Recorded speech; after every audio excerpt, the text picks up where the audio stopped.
born with the pride of two legends fused into one arrogant package. Hands in pockets, smirk on his face, and every threat that came for him got erased without him breaking a sweat. This is the most disrespectful power fantasy you will ever witness.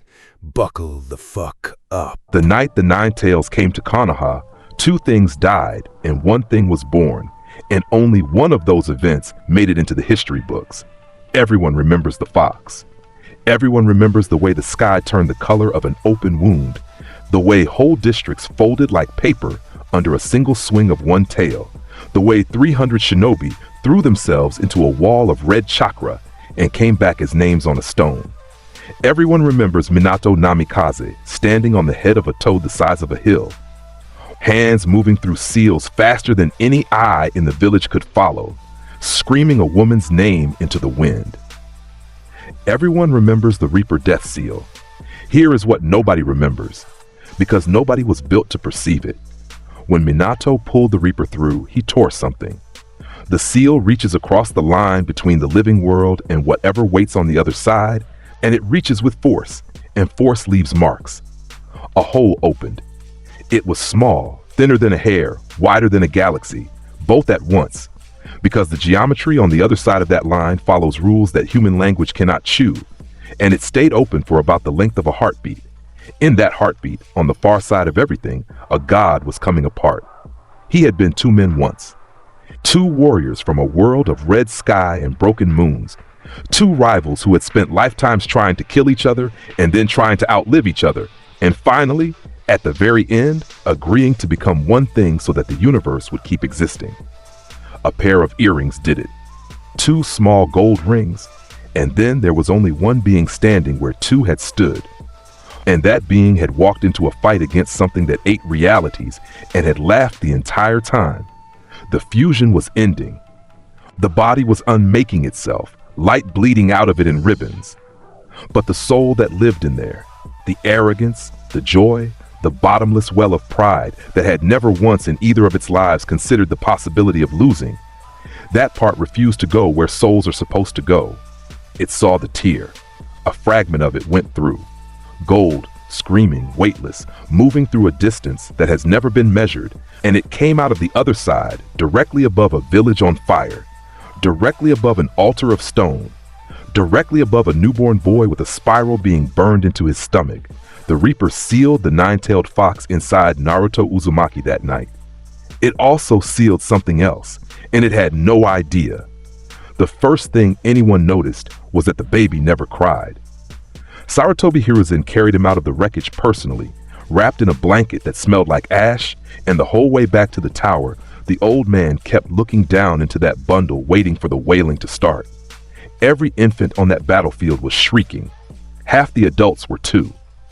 The boy just looked back at him with eyes that had opened way too early, blue-gray and steady, and Hiruzen felt his own heart do something uncomfortable in his chest. The second thing anyone noticed took longer. Around 18 months, a censor-type chunin assigned to the orphanage filed a report saying the child's chakra felt wrong. She was reprimanded for vagueness. She filed it again a month later with more detail. Chakra, she wrote, moves. It circulates.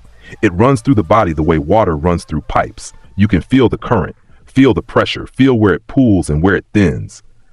The boy's energy did none of that. It sat inside him and it burned, compressed, layered, dense in a way that made her teeth ache when she stood too close. She compared it to holding a jar with a small sun inside and being asked to guess the weight. That report went into a drawer in Hiruzen's desk and stayed there for 6 years. By 4, Naruto was walking through the village like he owned the deed. He got the glares. Of course he got the glares. Mothers pulling children across the street, shopkeepers finding reasons to be closed, the whole slow grinding machine of a village that had decided a toddler was a demon. In every other version of this life, that treatment carves a hole in a boy, and he spends 20 years trying to fill it with attention. This version looked at the glares, tilted his head, and decided the village was full of people who were beneath him. It was arrogance without a source. That was the strange part. He had earned nothing. He had done nothing. He simply woke up every morning with an absolute and unshakable certainty sitting in the center of his chest, like a swallowed stone. I am the strongest thing that has ever existed, and went about his day accordingly.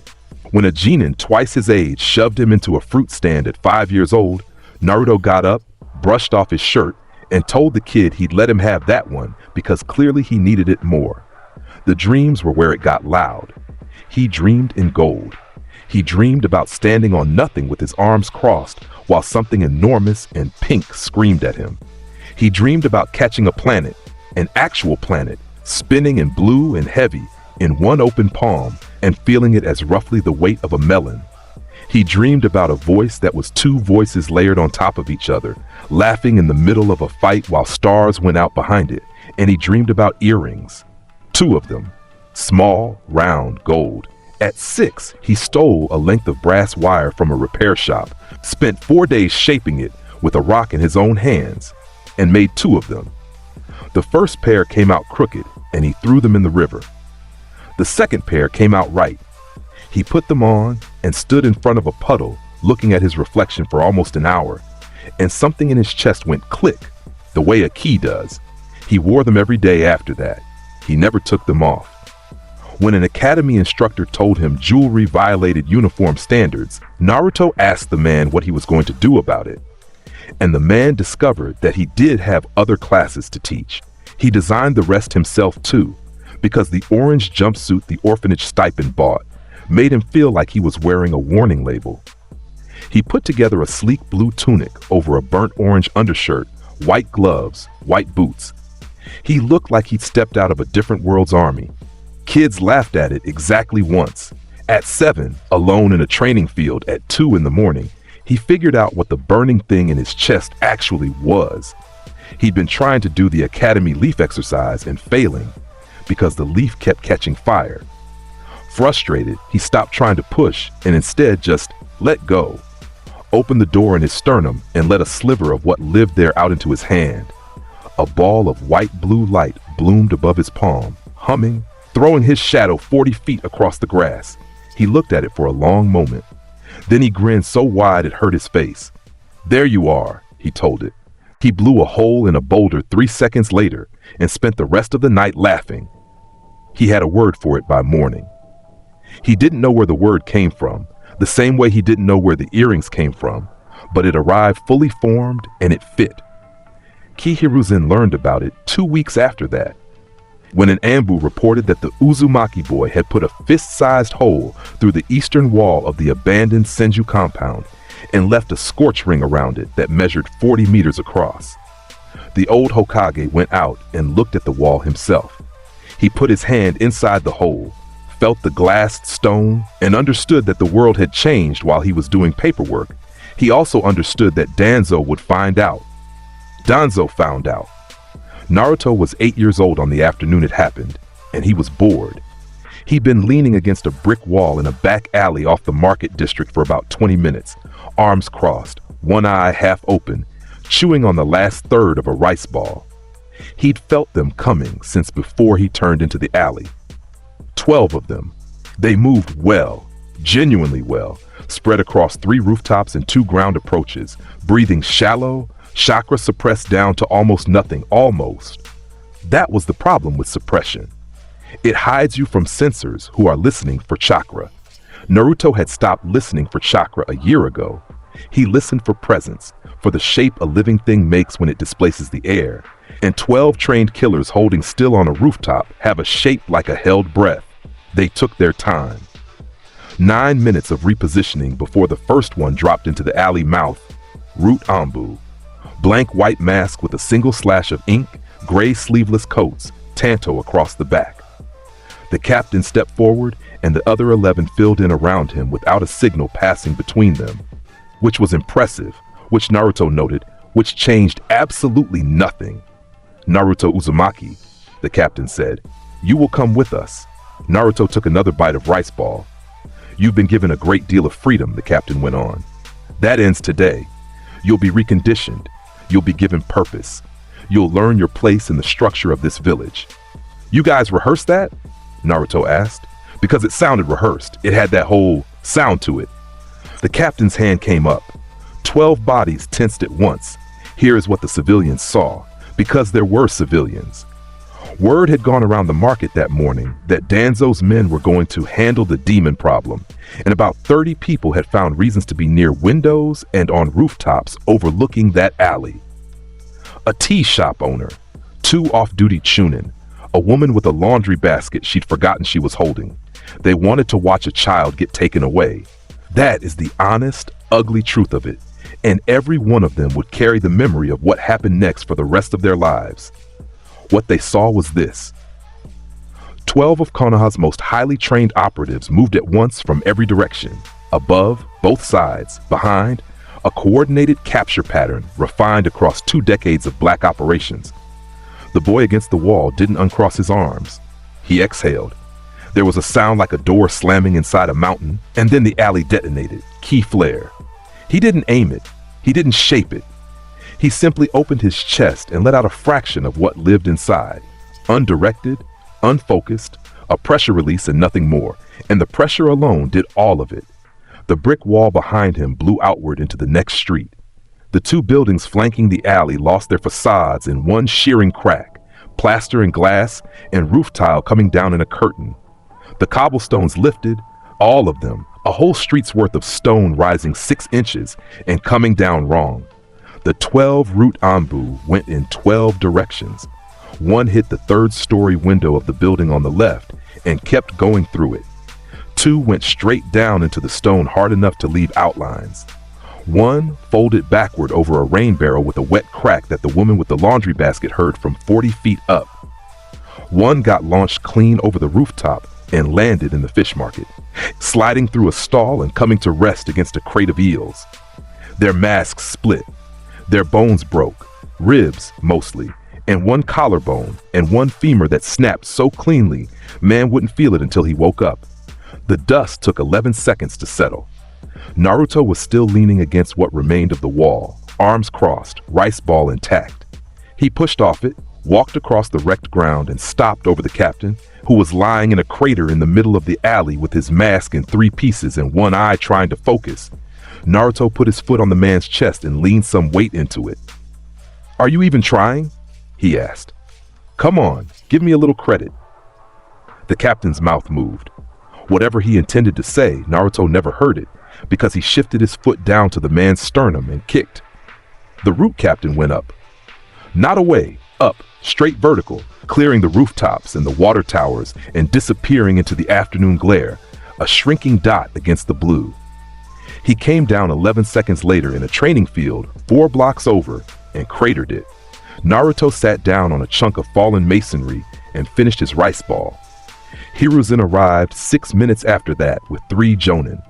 The old man came around the corner at a dead run for a man his age, and then he stopped, and the 3 jonin behind him stopped, and for a while, none of the 4 of them said anything. An entire alley had ceased to be an alley. 2 buildings were structurally compromised. There were 12 bodies in various states of arrangement, most of them breathing, one of them upside down in a drainage grate. There was a scorch ring on the ground, perfectly circular, 20 meters across, centered on a spot where a child had been standing with his arms crossed. And in the middle of it sat an 8-year-old boy, licking rice off his thumb. Naruto looked up, spotted the Hokage, and gave him a lazy 2-finger salute off his forehead. "Yosha! Let's get this party started, old man." Hiruzen Sarutobi had been called the Professor. He had been called the God of Shinobi. He had lived through 2 great wars and buried more friends than most people ever make. He had stood on a battlefield across from Hanzo of the Salamander, and he had watched Minato Namikaze split a 100-man front line into halves in under a minute, and he had seen a tailed beast level his village from the inside. Standing in that alley, looking at that boy, the old man felt something crawl up the back of his neck that he had genuinely believed himself too old to feel. Fear. Clean, honest, animal fear. Because Minato had needed seals. Hanzo had needed poison. The fox had needed to be a fox. This child had used nothing. 12 elite operatives, and he had beaten every one of them with an exhale. His breathing was even. He hadn't sweated. He hadn't moved from the wall until it was over, He was 8. Hiruzen sent the Jonin to collect the bodies. He walked over, lowered himself onto the rubble beside Naruto with an old man's grunt, and looked at the wreckage of the street for a while. "Do you know who sent them?" he asked eventually. "A guy with one eye and a cane," Naruto said. One of them was thinking about him real loud. Hiruzen turned his head slowly. "You can hear thoughts?" "Nah, I can hear fear. It's basically the same thing if you're paying attention." Naruto stood, dusted off his palms, and stretched until his spine popped. "Tell him he can send more whenever he wants. It's the most fun I've had all month." He walked out of the alley whistling. Hiruzen sat there a long time after he'd gone. Then he went back to the tower and started doing math, the ugly kind, the kind about who could be trusted and who could be moved and how long a village survives if the wrong man ever gets his hands on a weapon like that. He kept doing that math, on and off, for the next 4 years. He never arrived at an answer that let him sleep. Naruto graduated the academy at 12 without performing a single clone technique. The exam required 3. He couldn't do one. Chakra ran through him the way a river runs through a furnace. It went in and it came out the other side as something else, and the something else made terrible clones and outstanding craters. He'd stopped trying around age 9. So when Iruka called for the clone jutsu, Naruto walked to the front of the room, held up his index finger, and compressed a marble of ki on the end of it until the fluorescent lights browned out and the windows started humming. Then he flicked it into the practice log at the back of the room. The log stopped existing. So did the wall behind it, and a decorative shrub in the courtyard, and about 8 feet of a fence. Mizuki failed him. Iruka argued. 2 more instructors got involved. The argument went up the chain and lasted 3 days and reached genuinely impressive volumes before Hiruzen ended it by walking into the staff room, setting a headband on the table, and leaving without a word. Naruto wore it around his left bicep. He said the forehead placement clashed with his hair. Team 7 was Naruto Uzumaki, Sasuke Uchiha, and Sakura Haruno, and Kakashi Hatake read the file on his students once at his kitchen table at 3 in the morning, and then read it again, and then poured himself a drink he didn't finish. The bell test lasted 4 minutes. Kakashi had planned a whole lesson. Teamwork, sacrifice, looking underneath the underneath. He'd used the same structure on 9 previous teams and failed all 9 of them. He said begin. Sasuke went for the trees. Sakura went for cover. And Naruto put his hands in his pockets and walked straight at him. "You know I could have you on the ground in 2 seconds. Kakashi said pleasantly. "Yeah," Naruto agreed. "Want to find out if you're right?" Kakashi came at him with a hand strike he'd used to break a miscaptain's throat during the war. Naruto caught his wrist without looking at it, the way you catch a set of keys someone tosses you. Then he squeezed. Not hard, just enough. Kakashi felt the bones in his forearm creak, felt his entire chakra network stutter like a candle in a draft, and understood at a level far below conscious thought that if this boy applied a fraction more pressure, his hand would come off at the wrist, and there would be nothing at all he could do about the sequence of events. Naruto let go, reached out with 2 fingers, and took both bells off the man's belt. He tossed one over his shoulder without looking. Sakura caught it out of the air with both hands and made a small sound. "There," Naruto said. "Teamwork. Can we eat?" Kakashi went home that night, sat in his chair for 2 hours, and then filed a report to the Hokage that read in its entirety. Team 7 passed. Recommend the boy never be assigned outside village borders without Jonin oversight. Recommend the boy never be assigned outside village borders with Jonin oversight either, because I'm honestly unclear what oversight would consist of. He started calling it management instead of teaching. It was the only word that fit. The mission to Wave Country never happened. Hiruzen had a different problem that spring, and he solved it by throwing 2 Genin teams at it. The northern border with the Land of Lightning had gone soft. Patrols were coming back with stories about movement in the passes, and the Hokage wanted eyes on the crossing. He assigned Team 7 alongside Team 8, Hinata Hyuga, Kiba Inuzuka, Shino Aburame under Kurenai Yuhi, and told both Jonin it was a walk in cold weather with paperwork at the end. It was a walk in cold weather for 6 days. On the 7th, At a stone crossing where a river cut through two ridges, 8 Kumogakure Jonin came out of the ground. They were good. That is worth stating plainly, because what came after tends to erase it. These were not rogues in the sense of desperate men. These were experienced operators running a coordinated trap that they had spent 2 weeks building, and the first 11 seconds of it went flawlessly. A lightning release. Grounding cage dropped over Kakashi and Kurenai simultaneously, 4 pillars driven into the riverbed, and the current that ran between them didn't burn. It drained, pulling chakra out of a network faster than a body could produce it. Kakashi went to a knee inside 4 seconds. Kurenai went down beside him with her hands locked in a seal that wouldn't finish. A sensor pair took Kiba and Shino. One of them flooded the area with a suppression field that made Shino's Kakaiju go dormant in their host. The other put a wire through Akamaru's harness and pinned Kiba against a boulder with a kunai at his throat before the boy had finished shouting. Sasuke got a chest full of a Kumo Jonin's elbow and went into the river. Sakura got tied, and the captain, a broad man with a scar running from his jaw into his collar, waded through all of it, walked up to Hinata Hyuga and took her by the hair. He lifted her off the ground. She was 12. Her toes came off the stones, and her scalp screamed, and every joint in her body wanted to fold up and disappear, and she had a whole lifetime of a father's voice telling her exactly how little she was worth in moments like this. Hinata went rigid instead. She looked straight ahead, and she didn't make a sound. "There she is," the captain said. He grinned at Kakashi through the cage. 13 years we've been waiting on a second chance at those eyes. 13 years. He shook her a little, testing the weight. "We're taking her. Sit there and drain." "You're making a mistake," Kakashi said through his teeth. "Everybody says that." A voice came down from above them. "Let her go." Every head on that crossing came up.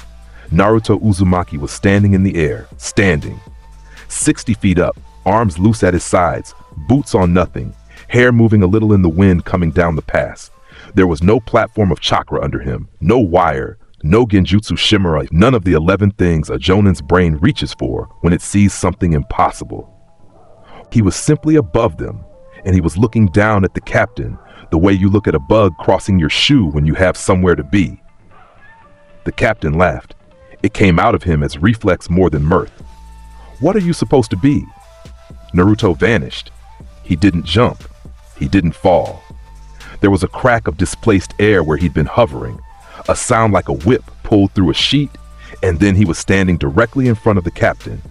Close enough that the man could see his own face reflected in those blue-gray eyes, close enough to feel breath. Naruto drove his knee into the man's stomach. The captain's feet left the ground. His diaphragm ruptured. His liver tore. 2 ribs went inward instead of out. He made a sound like a bag being emptied, and his hand came open, releasing Hinata, and she dropped into Naruto's arms. He'd caught her before her heels found the stone, one arm under her knees, one behind her shoulders, and he hadn't so much as glanced away from the 7 Jonin now sprinting toward him from 4 directions. He looked down at her, and he winked. "You okay?" "Good." He set her on her feet at the edge of the crossing, turned, and put his hands in his pockets. "If you want to fight, bring it on," he told the 7 of them. "But I'm warning you, I'm not going to hold back." They came anyway. Professionals do. His hands stayed in his pockets for the entire fight. That detail is the one Kakashi would repeat in the debrief 3 times, because he could tell nobody believed it. The first Jonin came in low with a lightning-coated tanto. Naruto turned his hip and put a roundhouse into the man's temple, and the tanto went into the river, and the man went into the ridge wall, and the ridge wall developed a new feature. The second came from behind with a wire trap already deploying. Naruto stepped backward into him, shoulder first, and the shoulder check broke the man's sternum and folded him around it like wet cloth. The third and fourth came together. One of them had time to shout, "Lightning style, thunderclap arrow," and the bolt came off his palm with a noise that hurt teeth. Naruto tilted his head 3 inches to the left.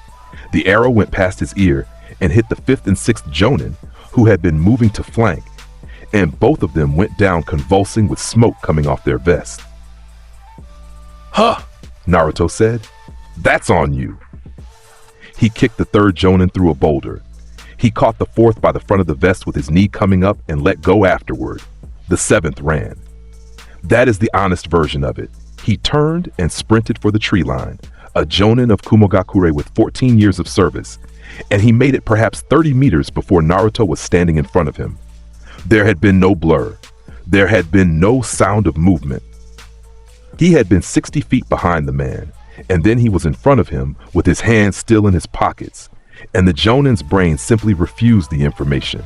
Naruto took one hand out of his pocket, extended his middle finger against his thumb, and flicked him in the sternum.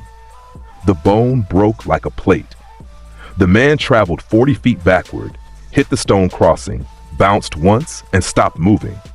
Total elapsed time from the knee to the flick was 1 minute and 51 seconds. The grounding cage went out the instant its two anchoring users lost consciousness. Kakashi came up off his knee with his chakra crawling back into him and his Sharingan already spinning, and he stopped because there was nothing left to use it on. 8 Kumogakure Jonin lay across the crossing in the specific postures of men who had been rearranged rather than fought. The riverbed was cracked. A boulder had a hole in it. One of the ridge walls had a person-shaped indentation at head height. Kakashi Hatake looked at that for a very long time and said absolutely nothing. Kurenai got up beside him, checked her students, and then followed his gaze, and her hands started shaking in a way she couldn't stop for about a minute. Kiba was screaming. That was the loud part of the aftermath. Kiba on his feet with a bruise coming up on his jaw, furious. And the fury had nothing to do with Naruto and everything to do with a wire and a boulder and a knife at his throat while somebody grabbed his teammate by the hair. He kicked a rock into the river and swore at the sky. Shino stood very still, adjusting his glasses with one finger, and ran the numbers. His Kikaichu had gone dormant in the suppression field. They had stayed dormant when Naruto flared. That should have been impossible. The insects react to chakra concentration the way iron filings react to a magnet, and there had been an enormous concentration of something on that crossing, which meant it wasn't chakra, which meant the entire framework Shino had been raised inside, the framework that assumed all shinobi power flowed from one shared well, had a hole in it shaped exactly like his teammate's classmate. He decided to keep that to himself. He would spend the next 4 years deciding that again, roughly once a month. And Hinata Hyuga stood where Naruto had set her down with her hands folded against her chest, and she did not stop looking at him. She had grown up around strength. She had been raised in a compound where strength was the only currency, and it was always sharpened into a point and turned inward. Her father's disappointment, her cousin's hatred, the branch seal, the endless corrections, the specific tone of voice adults used when they said the air and meant unfortunately. Strength in her life had been a thing that hurt people who couldn't stop it. She had just watched somebody use it as a roof. He'd caught her. That was the part that kept replaying. He hadn't checked whether it was worth it, hadn't weighed whether the air of the Hyuga was strategically valuable, hadn't looked at her and calculated. Her hair had come loose from the captain's fist, and she'd started to fall, and there had been an arm under her knees before gravity finished the thought, and he'd winked like it was nothing, like catching people was just something he did. Her face went red from the jaw up. She pressed her palms against her cheeks, and it made it worse. Naruto rolled his shoulders, cracked his knuckles one hand at a time, and looked around at the 8 unconscious jonin. "Anybody want ramen?" he asked. "There's a place 2 villages back. Might be a stretch on the timeline, but I feel like we earned it." Kakashi opened his mouth, closed it, and put his hand over his face. "Yeah," he said. "Sure, ramen." The mission to the land of snow came in 3 weeks later, and it came in because a producer paid an unreasonable amount of money. The stated job was escorting a film crew and their lead actress, Yuki Fujikaze, through the ice country while they shot the final scenes of some serial about a princess and a rainbow glacier. The actual job, which Kakashi learned in the Hokage's office and told his team on the boat, was that Yuki Fujikaze was Koyuki Kazahana, rightful heir to the land of snow, and her uncle had murdered her father and taken the country 10 years ago and had been looking for her ever since. Dodo Kazahana found them on the 4th day, on an ice shelf under a sky the color of dishwater, with 200 soldiers and 3 lieutenants, and a technology that had been designed from the ground up for exactly one purpose: chakra armor. It looked like plate. It was more than plate. Every soldier on that ice was wearing a suit wired with conductive channels that absorbed ninjutsu on contact and converted it into stored energy, and then let them dump that energy back out through their weapons. It was a machine built specifically to make shinobi obsolete, and the demonstration went about the way its designers had hoped. Sasuke went first. He was fast, genuinely fast, the best in his year by a wide margin, and he ran a seal chain and put fire style, great fireball jutsu, into the front rank at a range of 9 meters. The fireball hit the lead soldier's chest and drank into it. The plates flickered blue. The soldier kept walking. Then he raised his gauntlet and fired a compressed blast of Sasuke's own fire back at him. And Sasuke had to throw himself sideways over a ridge of ice to keep his ribs. Kakashi went second, because Kakashi does not need to be told twice. He ran the seals for the lightning blade, his hand filled with screaming white, and he crossed 40 meters in a second and a half and put it through a lieutenant's chest. The armor ate it, all of it. The screaming stopped like a radio switched off. The light went out around Kakashi's fist, and the recoil of a nullified A-rank technique traveled back up his arm and left it numb from fingertips to shoulder for the next 20 minutes. The lieutenant backhanded him into a snowbank. That was the moment the fight tipped. Sasuke came up on one knee behind an ice ridge with his Sharingan spinning. 2 tome, newly earned, useless, and watched 200 soldiers advance across the shelf in a line, and understood with total clarity that everything he had, every technique he had bled for, every hour, every scroll, every night he'd spent alone in that compound working until his hands split, had just been eaten. He had never in his life felt so small. He was furious about it in a way that had nowhere to go. Sakura had Kakashi's arm and was already working. She was the only one of them doing something useful, and she knew it, and it terrified her. Koyuki Kazahana watched from behind an equipment sled with her jaw set. She had stopped hoping 10 years ago as a deliberate act of self-preservation. She had built a wall out of vodka and bad film scripts, and the specific hardness that comes from watching your father get run through while you hide behind a door, and she was watching that wall hold up just fine, because this was exactly how she'd known it would go. Then Naruto Uzumaki floated forward past all of them and put himself between 200 armored soldiers and his team, and sighed like a man asked to carry furniture. "Is this some kind of joke?" he said. "Your armor is softer than tofu." Dodo Kazahana came through his own front line personally. He was a big man, and the armor made him bigger. A full command suit, black and gold, wings of stored energy trailing off the back plates, both gauntlets carrying enough absorbed chakra to level a hillside. He'd spent 10 years in a national treasury on that suit. He crossed the ice at a full charge and unloaded everything he had directly into Naruto's chest at a range of 4 meters. The blast turned the ice shelf white. The concussion knocked Sakura flat. Steam went up 100 feet. When it cleared, Naruto was standing in the same spot. His hair had moved. That was the total extent of it. "That's it," he said.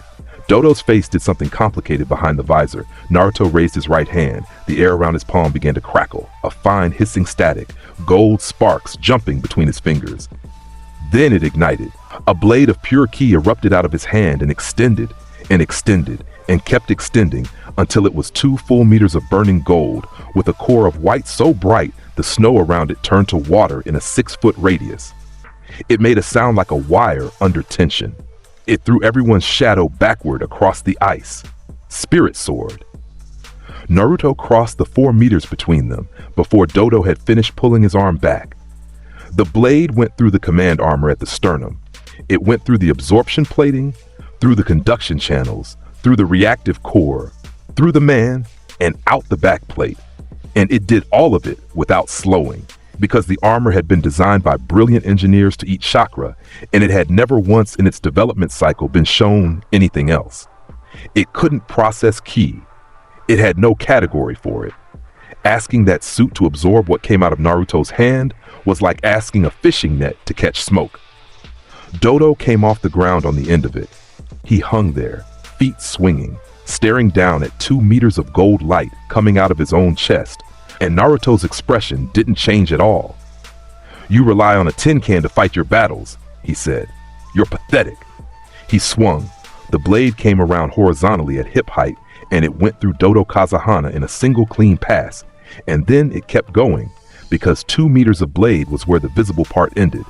The ki extended past it, invisible, thin as a thought, for a distance nobody on that shelf was equipped to measure. Behind Dodo, 8 kilometers back, stood the mountain the Kazahana called the Sleeping Giant. It was 1,100 meters tall, and it had been there since before there were people to name it. There was a pause of about 3 full seconds. Then a line appeared across the mountain. A thin, bright seam from one flank to the other, and the entire upper half of it slid sideways off the lower half and came down. The sound arrived last. It rolled across the ice shelf like the world exhaling, and then the snow shock hit. A wall of white that blew hats off 200 soldiers and knocked over the equipment sled and kept going for a mile. When it settled, the mountain was 2 things instead of 1. Every soldier on that field dropped their weapons at the same time. It wasn't a decision. It was 200 nervous systems reaching identical conclusions in the same instant. And the sound of it, 200 blades and gauntlets and polearms hitting ice, went on for 4 or 5 seconds. Naruto closed his hand. The spirit sword went out. "Yosha," he said, and rolled his neck. Behind the equipment sled, Koyuki Kazahana had gone down onto her knees in the snow. She had watched her father die. She had watched grown men in armor cut down men she'd known her whole life. She had spent 10 years being Yuki Fujikaze, who drank and quit and ran, and she had built her entire adult life around the position that hope was a thing that got people killed, and she had defended that position ferociously to every director and co-star and reporter who ever asked her why she looked so tired. She had just watched a 12-year-old boy in white gloves cut a mountain in half because a man annoyed him. Her wall came down. All at once. All of it. She got one hand over her mouth and made a sound that started as a sob and turned into laughter halfway through and then went back, and she couldn't stop either one. And she sat in the snow with tears freezing on her face, laughing at the 2 halves of the sleeping giant, like it was the funniest thing she had ever seen. Somewhere in the middle of it, she realized she was going to go home. She was going to walk into that palace and take her country back, and there was actually nothing at all stopping her anymore. Sasuke Uchiha stood on the ice with his Sharingan still spinning and looked at the mountain. He looked at it for a long time. Sakura said his name twice, and he didn't hear her. He had watched his brother kill their entire clan in a single night, and for 6 years the size of that event had been the largest thing in his mind, the ceiling of what power could be, the number he had to reach. Every hour he trained had been measured against it. He had believed, genuinely believed, that if he was smart enough and hard enough and gave up enough, he would reach it. He had just watched somebody redraw a horizon line with their wrist.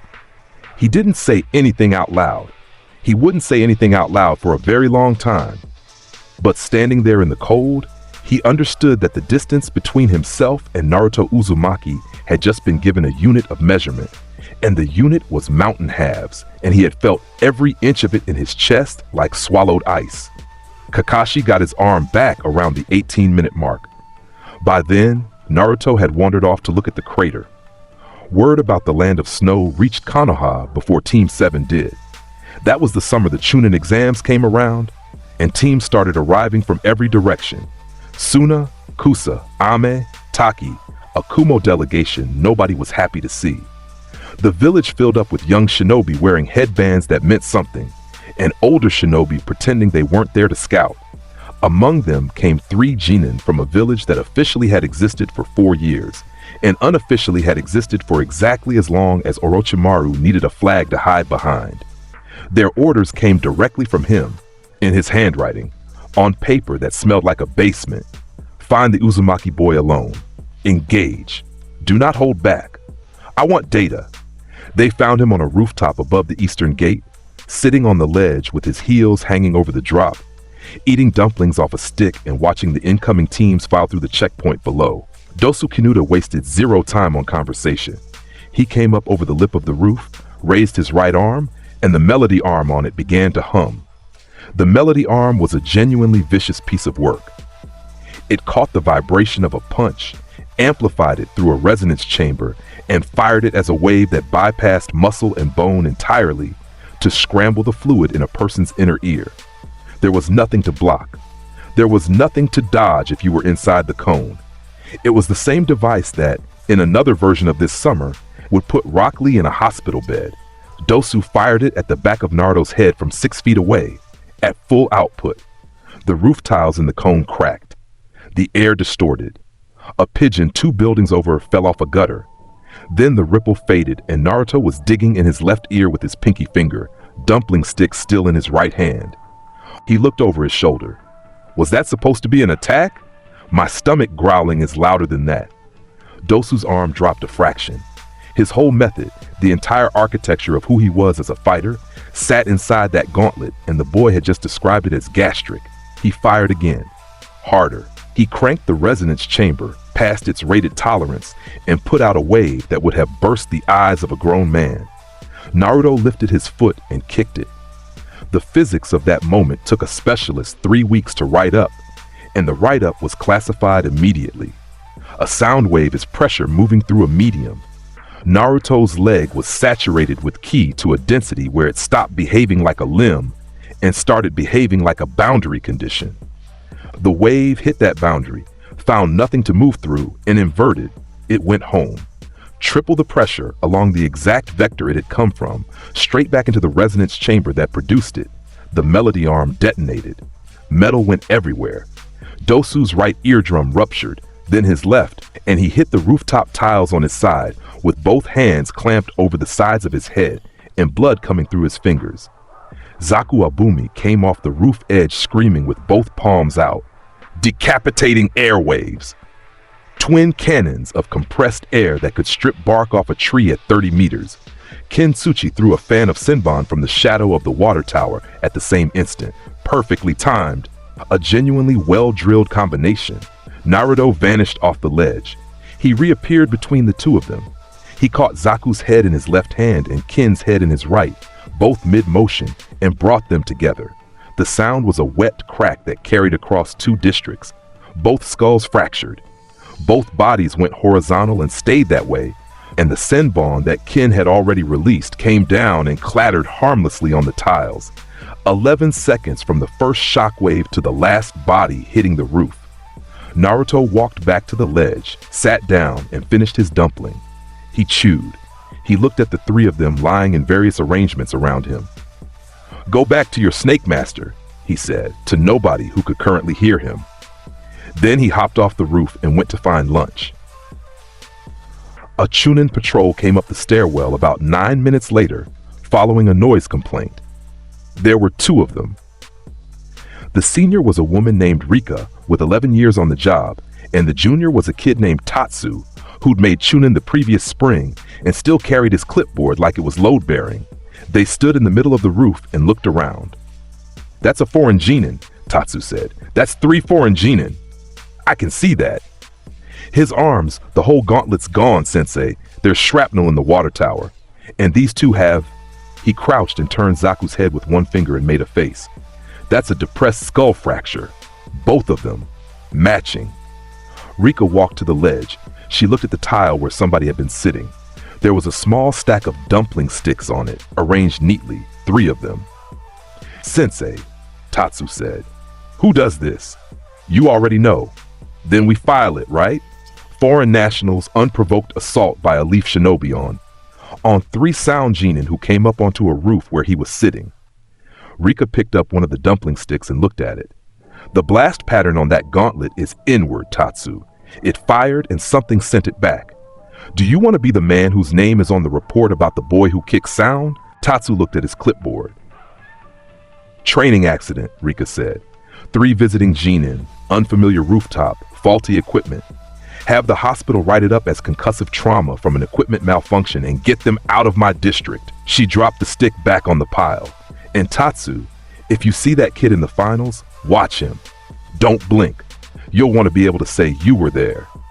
The second phase of the Chunin exams put 48 teams into Training Ground 44 with 2 scrolls and 5 days. And the Forest of Death earned its name in the first 8 hours. Team 7 was 2 hours in and moving well through the upper canopy when the temperature changed. It went first. That was what Sakura noticed, a drop of maybe 10 degrees in the space of a breath. Then the insects stopped, all of them at once. The whole grinding roar of that forest, the cicadas and the beetles and the things in the leaf litter, just switched off. A flock of something large came off the canopy 200 meters east and went away fast. Then the pressure arrived, killing intent, at a volume none of them had ever been anywhere near. It came through the trees like water finding a low place, and it wasn't a threat, and it wasn't a sound. It was a certainty, dropped into the base of the skull, that you were already dead and simply hadn't been informed yet. Sakura's legs went out from under her. She hit the branch on her knees and stayed there with both hands over her mouth trying to keep her breakfast where it was. Sasuke lasted a second and a half longer. Then he was down too, one hand on the bark, breathing in short broken pulls, and he was seeing his own death in about 6 different presentations, and every one of them was vivid. Naruto stopped walking. He tilted his head about 4 degrees to the left, the way you do when a neighbor's television is slightly too loud. "Huh," he said.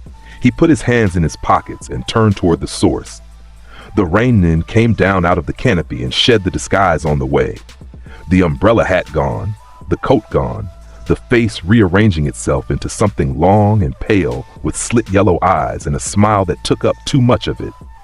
Orochimaru of the Sannin landed on the branch across from them, and his tongue came out and traced the corner of his mouth. "Well," he said, "which of you is? You know, for a legendary ninja, you sure hide like a coward," Naruto said. "What's with the tongue? Compensating for something?" The smile stopped moving. Orochimaru had spent 40 years cultivating reactions.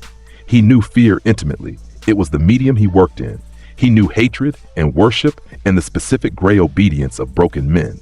He had walked into rooms full of hardened jonin and watched them find reasons to look at the floor.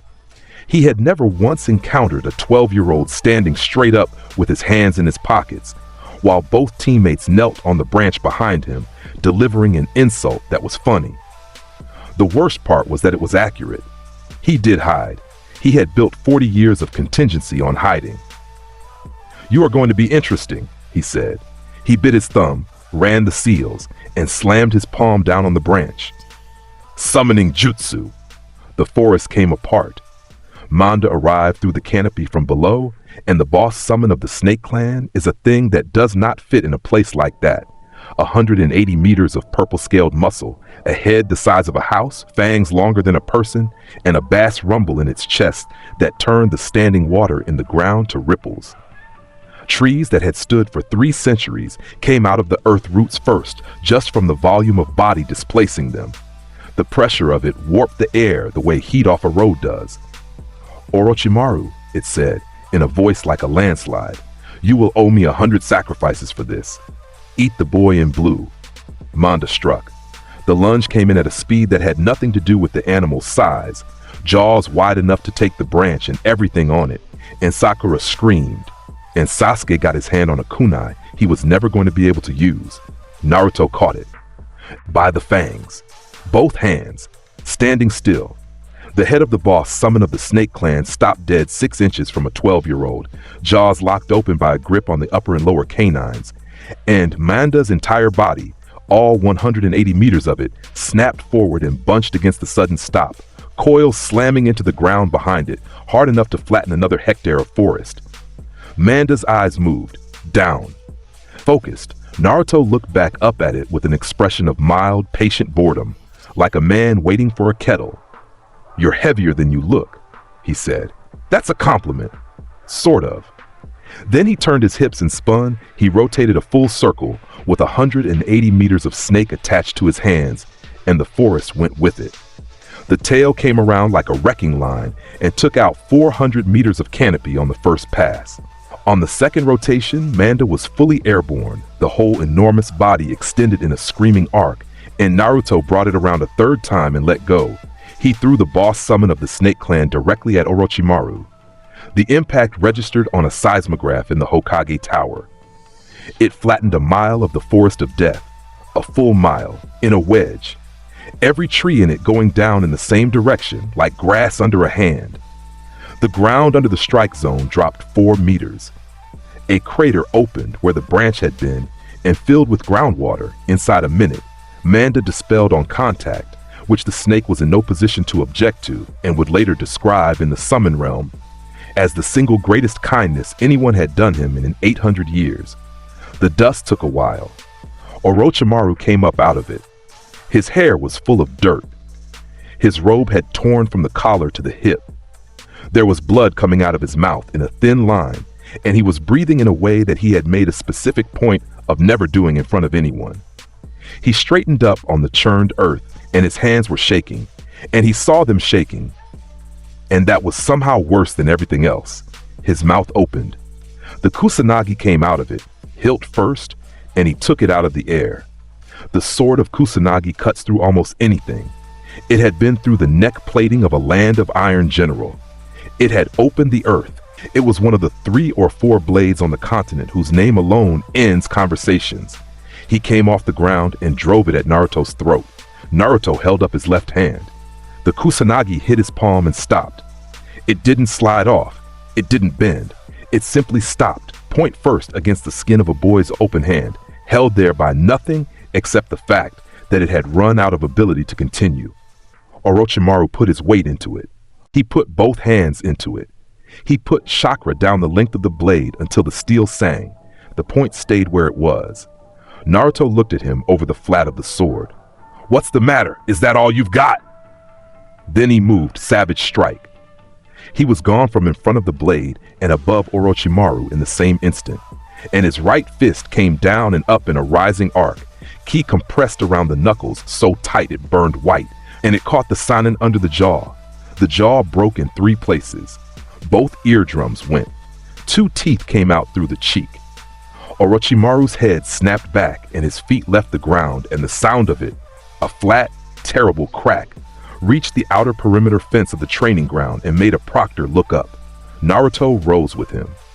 He locked both fists together above his head, brought his elbows up, and came down. The double axe handle hit the Sannin in the center of the chest with full ki compression behind it, and drove him straight down, through the churned earth, through the topsoil, through the clay, into the bedrock beneath the Forest of Death to a depth of just over 30 meters, and the crater it left at the surface, this is documented, there are photographs in a sealed file, was shaped like a man with his arms out. Naruto landed on the lip of it and looked down.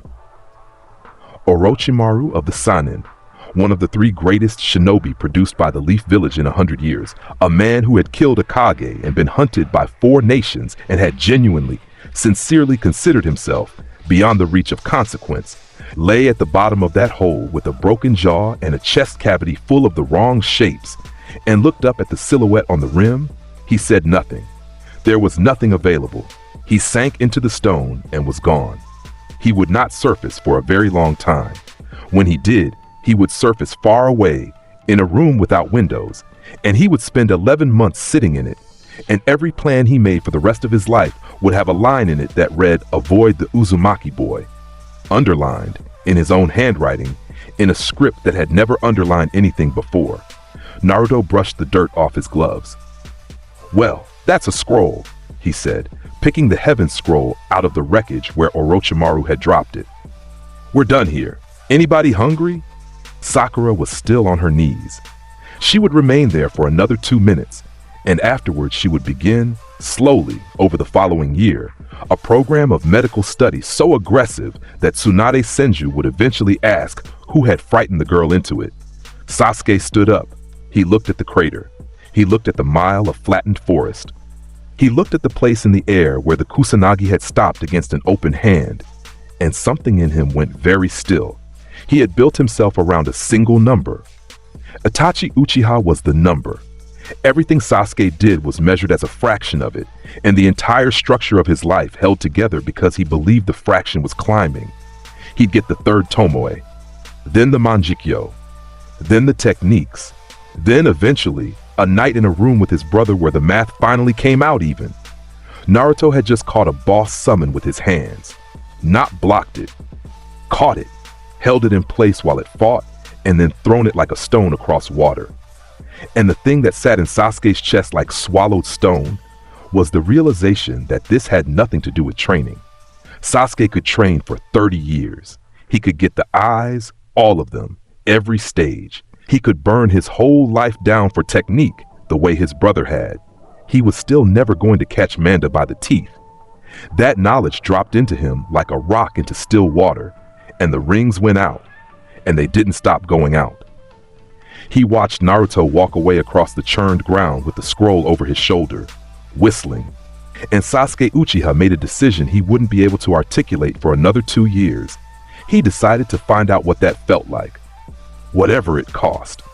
The Chunin exam finals filled the arena to the rafters, every seat sold. Standing room 3 deep on the upper concourse, delegations from Kumo, Kiri, Iwataki, Kusa.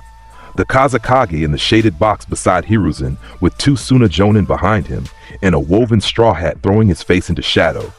Feudal lords in the good boxes.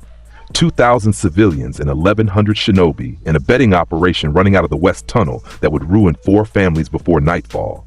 They were all there for one match. Everyone knew it.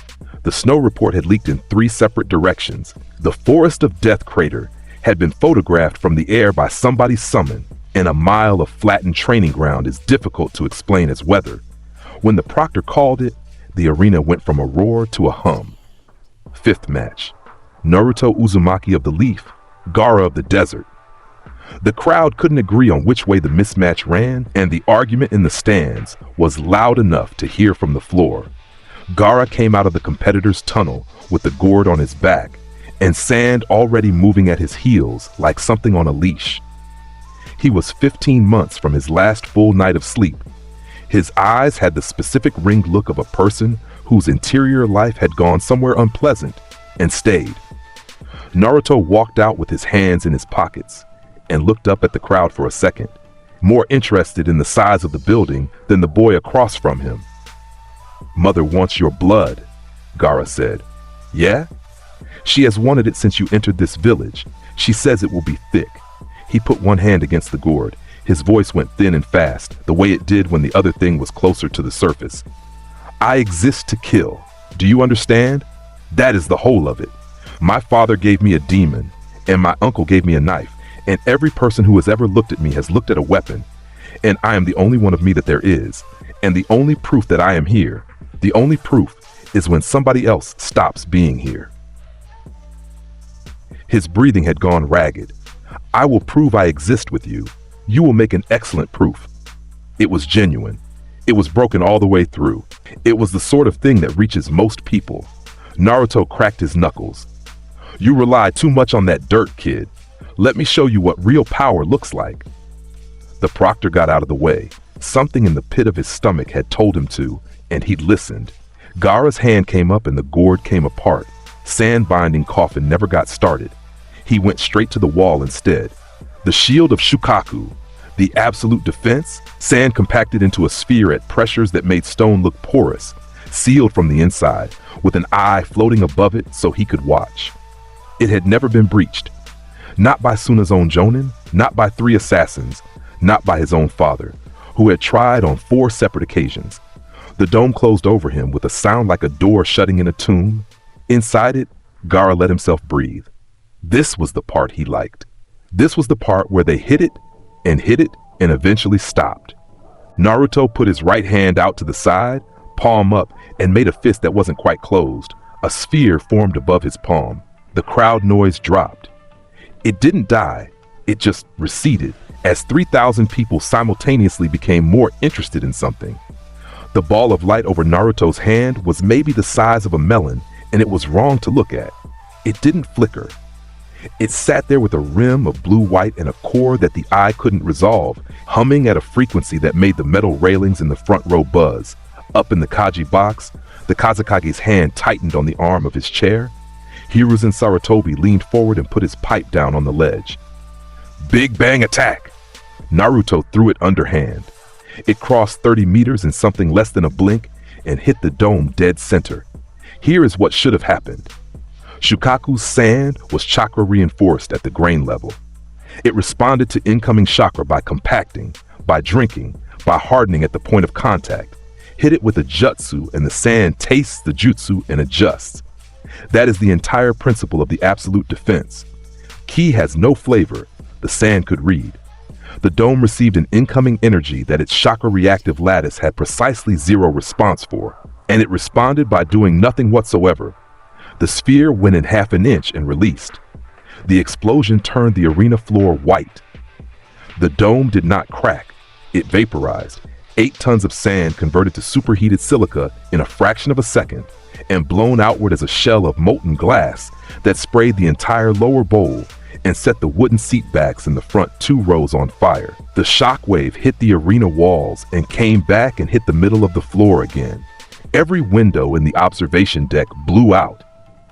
The proctor was picked up and put down 12 meters away, and Gaara of the desert came out of the center of it and traveled 60 meters backward through the air, still curled in the posture he'd been sitting in, and hit the arena's outer wall.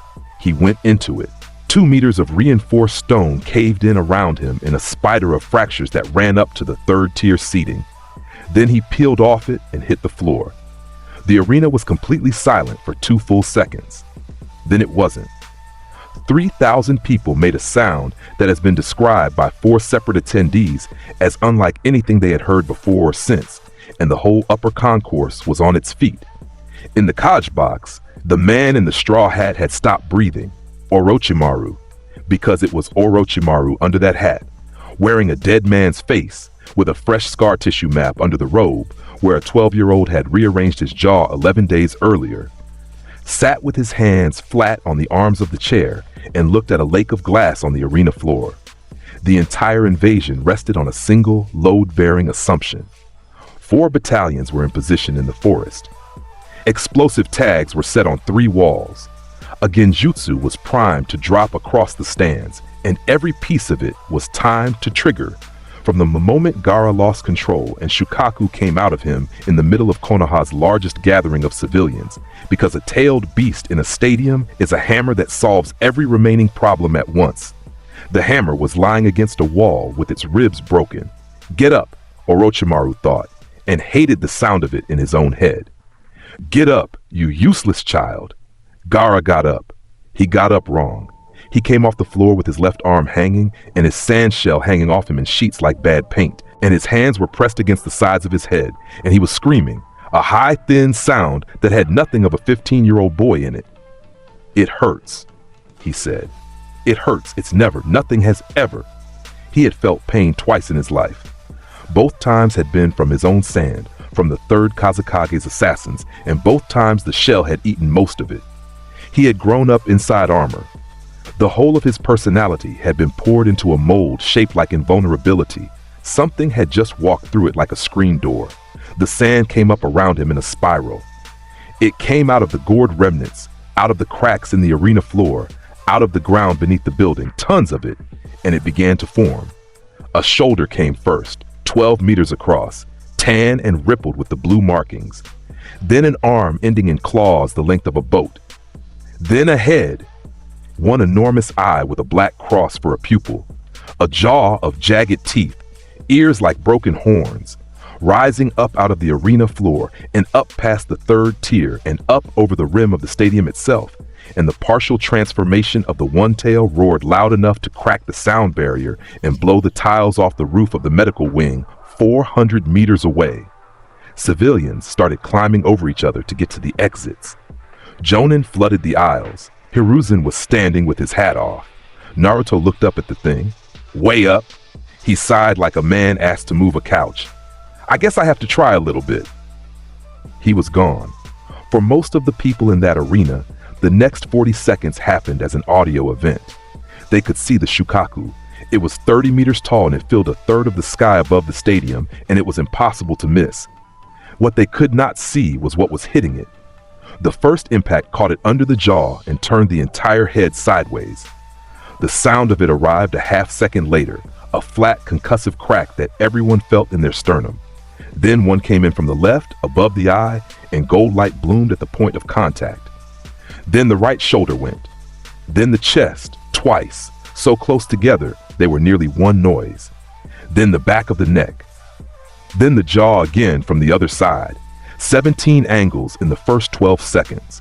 2,000 people saw 17 separate flashes of gold detonate across a 30-meter demon and heard 17 impacts and could track none of them because the thing making them was crossing the arena faster than an eye can move. Shukaku could regenerate. That was the terror of the tailed beasts made structural. You could tear the arm off and the arm would rebuild from the ground. The sand came back. It always came back. It couldn't come back fast enough. Each impact blew out a chunk. The sand poured in to fill the hole. And before the fill was complete, the next impact hit somewhere else and blew out a bigger chunk. And the demon's mass was being redistributed faster than it could redistribute itself. And after 20 seconds, the great tan shape above the arena was visibly thinning, holed through in a dozen places, the light of the sky showing through its chest. Inside it, Gaara had stopped being able to process what was happening. There was pain, and then there was more pain, and there was no pattern to any of it. And the thing in his head that had spoken to him his entire life had stopped speaking and started making a sound he had never heard from it.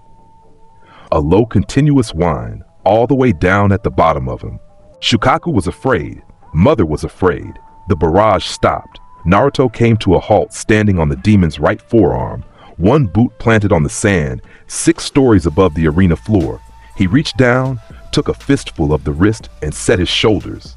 Yosha. He threw the one-tailed beast across the stadium. It went up and over the arena's center and came down against the far wall, and 30 meters of tailed beast hitting reinforced masonry did what physics says it does. The upper tier on that side came off the building in a slab. Dust went 200 meters into the air. The impact rang the whole stadium like a struck bell and knocked half the standing crowd flat. And Shukaku, trapped inside a body that had been beaten past every threshold it had, tore itself out of Gaara and fled back into the seal. The sand came apart in the air, all of it at once, hundreds of tons of it losing cohesion and coming down over the western third of the arena in a slow tan rain that would take work crews 11 days to clear. Gaara fell out of the middle of it and hit the arena floor on his hands and knees. He stayed there. His chest was heaving. Blood was coming out of his nose and his left ear and the corner of his mouth. His hands were flat on the stone. Fingers spread, and he was looking at his own hands like he had never seen them before. There was nothing between him and the world. That was the thing his mind kept returning to and failing to get past. For 15 years, there had been an inch of sand between his skin and every single thing that existed. It had been there when he slept, when he ate, when his uncle tried to knife him, when his father looked at him. It had never once failed. He raised his head. Naruto stood in the center of the ring with his hands in his pockets, and he wasn't breathing hard. Gaara had never lost. He had also never feared, which he had believed was the same thing as being brave until roughly 90 seconds ago, when he had discovered the difference in one lesson. He waited for the killing blow. It seemed obvious. It was what he would have done. It was, as far as he had ever understood, what the entire world consisted of. Naruto looked at him for a second. Then he shrugged. "You're not as bad as they said," he said. "You just picked a bad thing to hide behind." He turned and walked toward the tunnel. Gaara knelt on the stone in the sand rain and watched him go, and something behind his ribs that had been welded shut since he was 6 years old made a sound like a rivet failing. Up in the Kaji box, 4 battalions of Sunagakure shinobi and 1,100 sound ninja were waiting on a signal that never came, because the man who was supposed to give it had spent the last 90 seconds understanding that his hammer was a boy on his hands and knees in a stadium, and his backup plan involved a village that had just watched a Genin bench press a tailed beast. Orochimaru got up and left before the 3rd place match. 2 of the 4 Suna commanders in the forest broke position on their own initiative within the hour. The Kumo delegation was on the road home before nightfall, and their formal report to the Raikage contained the sentence: any operation against Konohagakure must first account for the Uzumaki, which a read 4 times and then read out loud to B, who whistled. Iwagakure's observer went home and put in a request for reassignment. Hiruzen Sarutobi sat back down in his chair, picked up his pipe, discovered his hands weren't steady enough to relight it, and put it back down.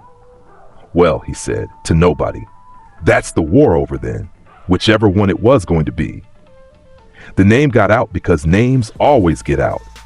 Within 4 weeks of the finals, the phrase moving through the intelligence networks of 5 countries was the Golden God of the Leaf, which was already a mistranslation of a Suna field report that had said something closer to the boy who is not a ninja, but it had a ring to it, and rings travel. It reached a certain cave in the land of rain, where 10 figures stood on the fingers of a stone statue in a place with no daylight and had a meeting. Pain read the report and took it seriously, which he did with everything, because his entire model of the world was built on the assumption that information is the only thing that is ever actually scarce. Conan took it seriously because Pain did. Kasame laughed out loud twice while it was being read. Deidara said the mountain detail was inflated because he had blown up a mountain once and he knew what it took. Hidan asked if the kid was religious. Sasori said nothing at all. Zetsu said he'd look into it, and then said he'd already looked into it, and then said both halves of that sentence disagreed about what they'd seen. The consensus in the room was verify later. Itachi Uchiha read the report twice. Then he stood there for a long time with his eyes closed while the others argued, and afterward he went to his room and sat on the floor and didn't come out for a day. When he came out, he requested the assignment. He gave a reason that was true. He said if the reports were accurate, the target was a threat to the organization's timeline and had to be assessed at close range. He did not give the reason that was also true, which was that a specific line in the Suna report had described a boy standing in the center of an arena floor with his hands in his pockets, and Itachi had recognized the posture, and it had frightened him in a way he had thought was behind him. The team was assembled with care. Itachi Uchiha for the Sharingan. The working assumption, reasonable, supported by every precedent in the recorded history of the shinobi world, was that a 12-year-old could be put inside a genjutsu and left there. Kasame Hoshigaki for raw power, and for Samahata, which ate chakra reserves and would strip even a Jinchuriki down to a shell inside a minute. And Kakuzu of the waterfall, brought as insurance, because Kakuzu had been alive for 91 years and had 5 hearts and had never once in that entire span been on the losing side of an engagement he had chosen. The plan was clean. Take him outside the walls. Disable, extract, or eliminate, gone before the leaf mobilizes. They found him where the report said he'd be. On a flat rock in the elbow of a river 2 kilometers past the eastern gate, legs crossed, forearms on his knees, eyes closed. The afternoon sun came through the trees and caught the 2 gold earrings and threw little bright coins onto the water. He looked asleep. He looked, if you were feeling generous, like he was meditating. He was doing neither. He'd known they were there since they crossed the river 400 meters downstream, and he'd spent the last 11 minutes waiting to see who was going to go first. Kasame went first. He came up the bank laughing. That specific serrated laugh that belonged to a man who had sunk warships with the crew still aboard, and he brought Samahata around in a wide horizontal arc at Naruto's back. Let's see how much chakra my sword can eat. Naruto caught it. He reached back over his shoulder without opening his eyes and closed his bare hand around the blade. Samahata screamed. The sword was alive, in every way that matters. It had a mind and a temperament and a set of preferences, and it had spent 40 years being handed things to devour, and it had never once encountered a substance it couldn't get its scales into. It bit down on Naruto's palm, and what flowed into it was ki, dense, layered, burning, structured according to rules that had originated in a different universe. And Samahata tried to metabolize it and could not. And the energy went into its internal channels and started cooking them from the inside. The shriek that came out of that weapon was audible for a kilometer. Every bird in the river valley left at once. Kasame felt the sword thrash in his hands like something dying. Naruto opened his eyes and turned his head. I don't use chakra, fish face. I use ki. He stood up, took one step, and punched Kisame in the stomach. There was nothing elaborate about it. It was a straight right hand at full extension with no wind up, and it caught Kisame Hoshigaki just under the ribcage, and Kisame left the ground. He went out over the river horizontally and skipped. 3 times, a 200-kilogram man in a black cloak bouncing off the surface of the water like a flat stone thrown sidearm, throwing up sheets of spray 20 feet high. And on the 3rd bounce, he hit the far bank, and the far bank stopped being a bank. 40 meters of earth reorganized itself around him. Trees came down, a section of the slope slid into the water. Kisame did not get up. He would not get up for 11 hours, and when he did, he would discover that he had lost the use of his left arm for a month, and that his sword had gone into the river and sunk, and had absolutely no interest in being retrieved. Naruto shook out his hand and looked at the 2 remaining cloaks on the bank. "All right," he said. "Who's next?" Kakuzu answered that immediately, and Kakuzu answered it with everything. The threads came out of his back first, thick black cords of tendon-like material, thousands of them, tearing through the cloak, and then the masks came off his shoulders and his spine and stood up around him on stalks of writhing thread. 5 of them. 5 hearts, taken from 5 men across 91 years, each one carrying a full elemental affinity. They fired at once, lightning style, false darkness. Fire style, intelligent hard work. Wind style, pressure damage. Earth style, earth spear. Water style, water dragon. 5 S-rank elemental releases into a 50-meter radius simultaneously, and the interactions between them made things worse. The wind fed the fire, and the fire hit the water, and the whole clearing went to steam, and the lightning arced through the steam looking for ground. The earth technique reshaped the riverbed, and the river backed up and flooded the bank. Inside 30 seconds, the area around that rock had become a weather event. A burning, screaming, saturated pocket of 5 elements chewing on each other in a space too small to hold any one of them. Kakuzu watched it with his arms folded. He had killed 4 Jonin captains, 2 ambush squads, and 1 Kage with that opening. It was the reason he had lasted 91 years. He didn't gloat about it. He simply waited for the number of people standing in the storm to become 0, which had been the outcome every previous time. Itachi did not activate his Sharingan. He stood at the edge of the tree line with his hands at his sides, and he watched. The steam thinned. Naruto was standing exactly where he had been. Rain from the ruptured water dragon was coming down on him. Residual lightning crawled across his shoulders, and his arms in blue threads found nothing to burn and went out. There was a ring of scorched, cracked, waterlogged earth extending 50 meters in every direction, and one unburnt spot in the middle of it, shaped like a boy in white boots. His eyes were half-lidded. He looked, more than anything, like somebody standing in an unpleasant drizzle at a bus stop. He turned his head toward Itachi. "You think those eyes make you special?" Itachi's hands stayed where they were. Naruto smiled. It came up slow, and it went all the way across. "I'm setting records just by standing here." The sky changed. It happened over the space of about 4 seconds, and every living thing within 8 kilometers registered some part of it. The pressure came first. Kakuzu's masks felt it before Kakuzu did.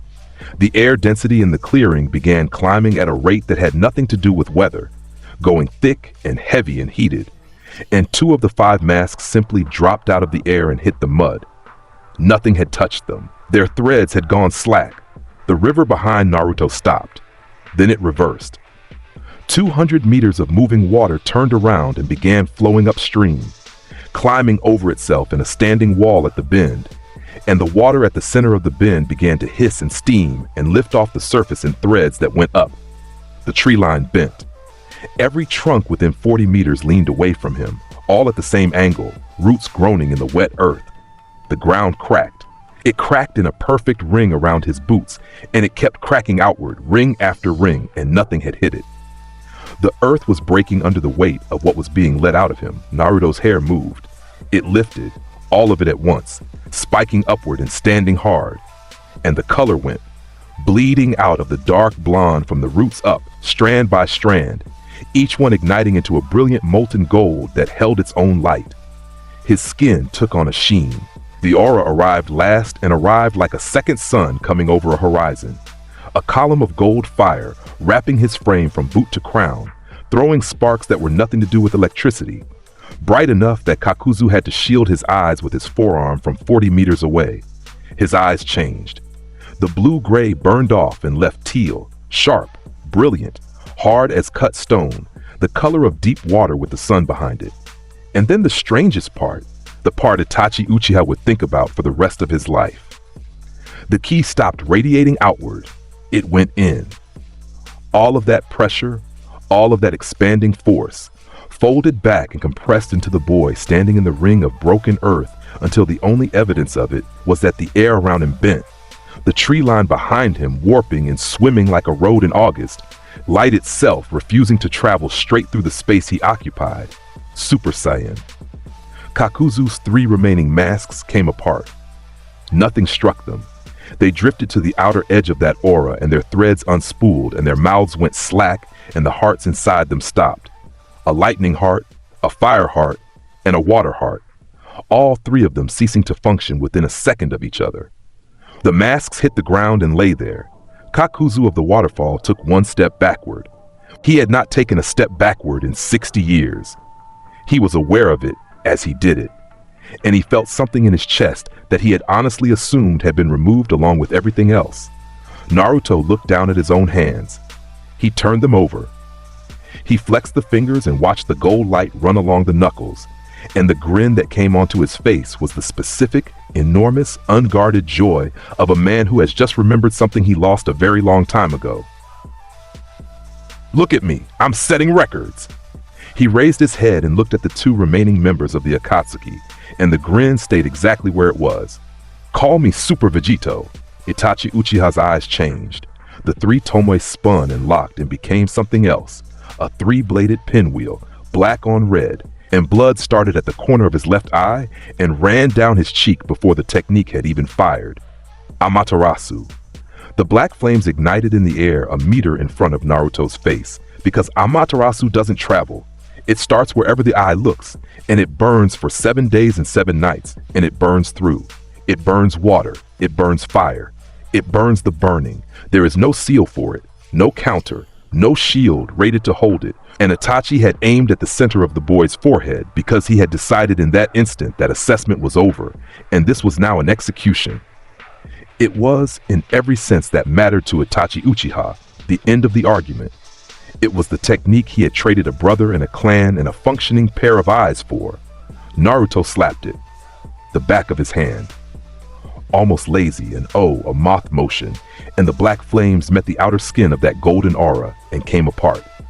They scattered, flicked outward in a spray of black embers that guttered and went out in the wet grass, and the last of them died on the mud 4 meters away and left a smell like burned hair and nothing else. Amaterasu had never gone out before. In the entire recorded history of the technique, going back to the founding of the Uchiha, it had never once been extinguished by anything except its own 7 days. Itachi's face broke.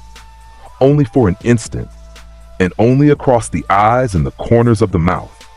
But it broke, and if there had been anyone alive who knew him well enough to read it, they would have seen a man watch the whole architecture of his life come down.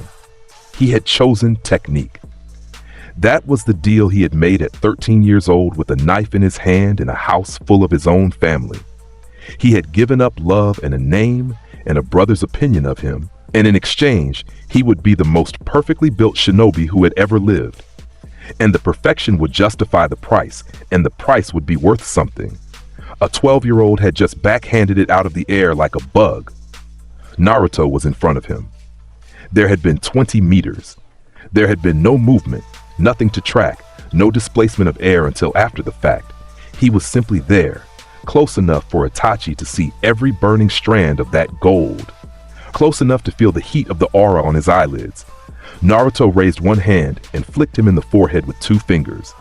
It was, in its way, a joke. It was the same gesture Itachi had used on his little brother 100 times in a hallway in a house that no longer stood. Itachi's skull cracked at the frontal bone. His concentration went.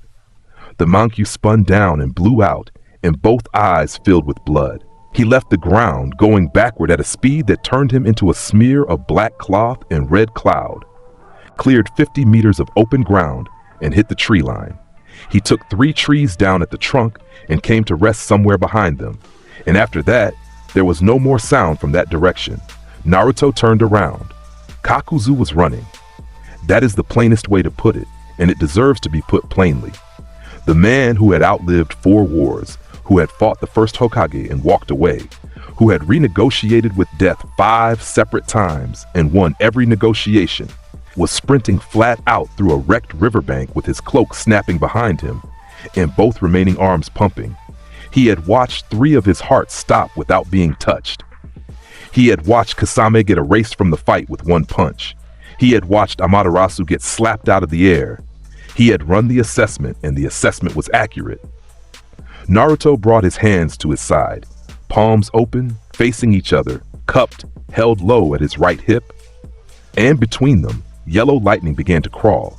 It came in violent arcs, jumping palm to palm, throwing hard shadows. The light from it turned the entire river valley gold. It climbed the trees.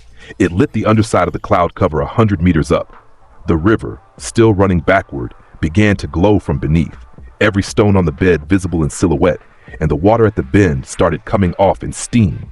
Naruto drew his hands back, slowly, further still. The sphere between them grew. It went from the size of a fist to the size of his head to larger than his torso, blue-white at the core with a violent yellow rim. And it made a sound, a low continuous roar with a crackle riding on top of it. Loud enough that a farmer 2 miles east came out of a barn and stood in a field looking at a sky he couldn't explain. Kakuzu was 400 meters out and still going. Final. The word carried. That was the only mercy in it, and Kakuzu heard it, and Kakuzu turned his head. Kamehameha! He threw his hands forward. What came out was not a beam. Calling it a beam gives the wrong picture entirely. It came out as a wall, 60 meters across at the mouth and expanding, a solid moving face of blue-white energy with gold spiraling along its outer edge, and it crossed the 400 meters to Kakuzu in less time than it takes to blink. The first thing it erased was Kakuzu of the waterfall. There was no scream and no impact and no body afterward. There was simply a man and then a place where a man had been standing. The second thing it erased was everything behind him. It went for 4.5 seconds.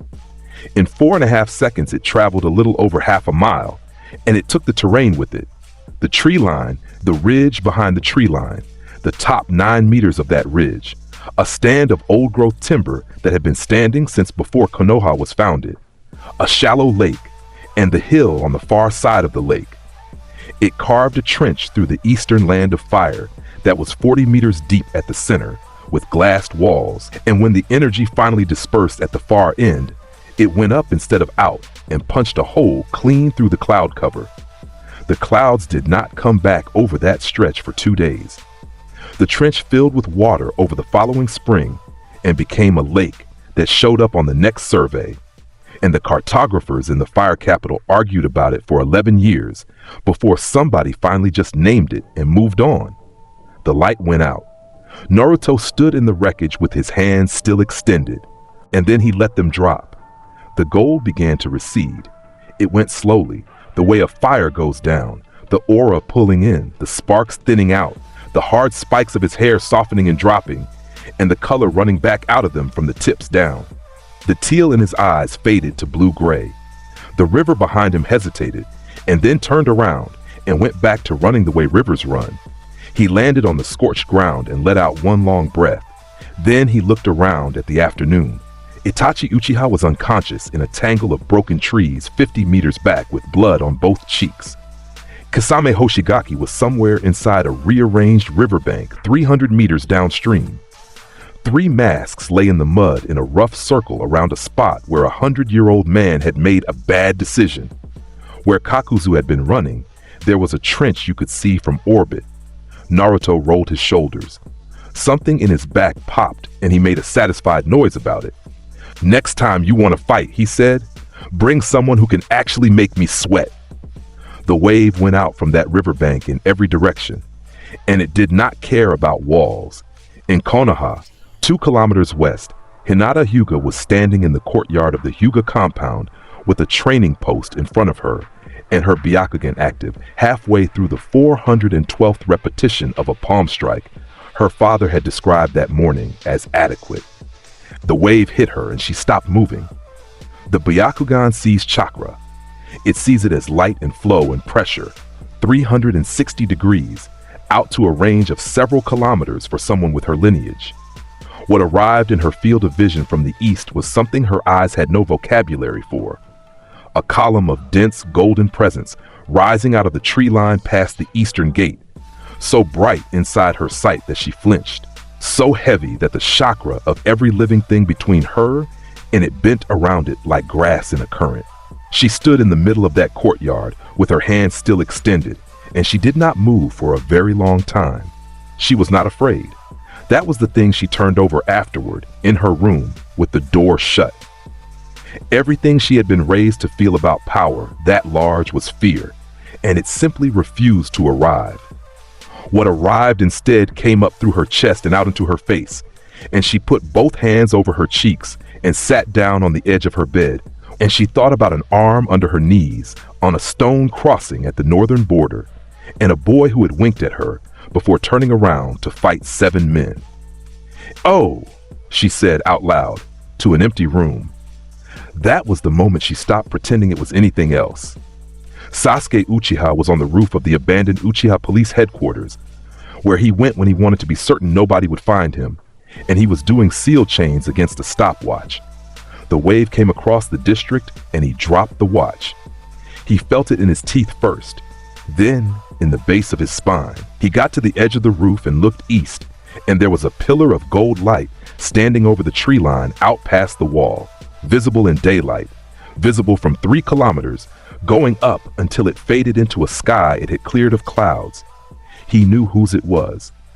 There was never a second of doubt, and Sasuke stood on that roof with his hands on the parapet and felt the thing he had been holding down since the forest of death finally come up all the way. It was not hatred. That was what surprised him. He'd expected hatred, had almost been looking forward to the simplicity of it. What came instead was worse, a total cold clarity about the size of the gap and the fact that his current road did not cross it. Not in 10 years, not in 30.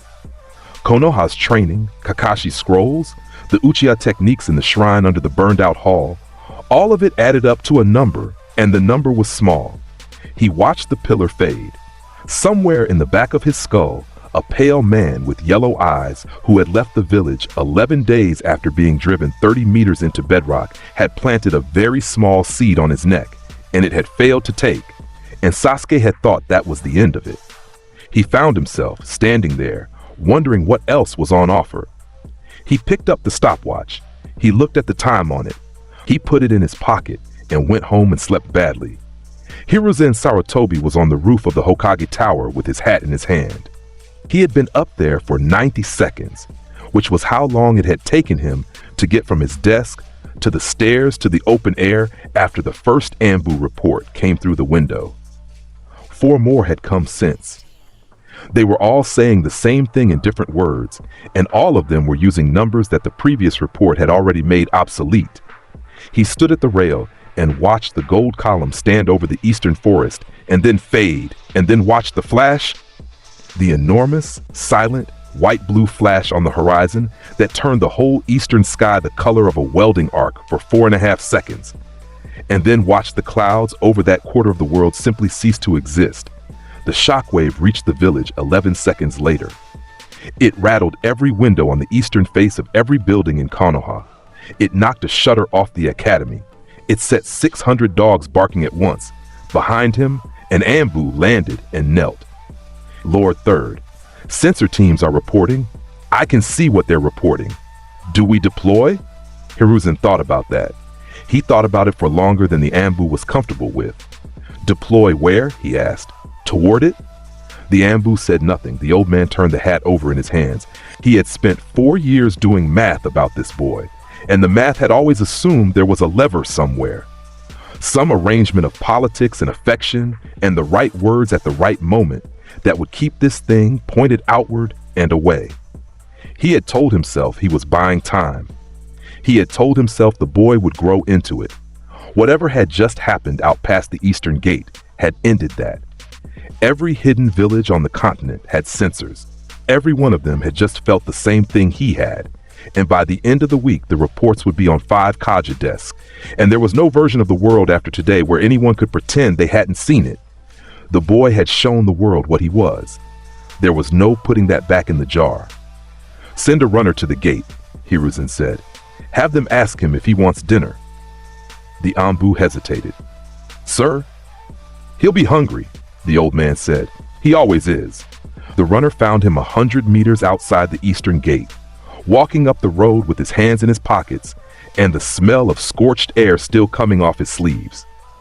The runner delivered the message exactly as given because he had been told to deliver it exactly as given, and Naruto stopped in the middle of the road and thought about it for 2 full seconds. "Is he paying?" The runner said he assumed so. "Then yeah." They ate on the tower balcony because the dining room had lost a window that afternoon and nobody had swept it yet. Hiruzen watched a 12-year-old put away 4 bowls of rice and most of a fish, while the eastern horizon still carried a faint bruise of light that had refused to fade with the sun. Down in the streets, work crews were hanging lanterns to replace the ones the shockwave had taken off their hooks. 600 dogs had gone hoarse. "You cut a lake into my country," the old man said. "It's a nice lake. It wasn't there yesterday." Naruto shrugged with his chopsticks halfway to his mouth. "Neither were they. Now it's a lake and they're gone. I like the trade." Hiruzen turned his cup a quarter rotation on the table and looked at the boy for a while. At the 2 brass earrings that caught the lamplight, at the way he sat with one arm hooked over the back of the chair, like the chair had been built for him, and the balcony had been built around the chair. "Do you know what you are?" he asked. Naruto stopped chewing. It was the first question anyone had asked him in 12 years that he thought about before answering, and he thought about it for a long time. Long enough for the old man to regret asking, long enough for the wind to change direction over the rooftops. "Almost," he said. Then he asked whether there was more fish, and the moment closed like a door in a draft, and Hiruzen went to bed at 11 and was woken at 4 by an aide with a scroll from the civilian council calling an emergency session before dawn. The chamber under the tower had been built in the first Hokage's day for exactly this kind of meeting, which meant it had heavy doors, thick stone, and terrible ventilation. 22 council seats. 18 filled. The lamps were low and the air already smelled like too many people breathing the same argument. And Hiruzen sat at the head of the table with the hat in front of him and the specific exhaustion of a man who understood he had lost this before he opened his mouth. Homura made the opening case, which was procedural, which was the polite way of doing it. Koharu made the second, which was harder. Then a merchant named Ubui, whose warehouses were on the eastern face of the village, and whose windows had all gone at once, stood up and stopped being polite. An S-class event occurred 2 kilometers from this chamber. There was no sanction. There was no oversight.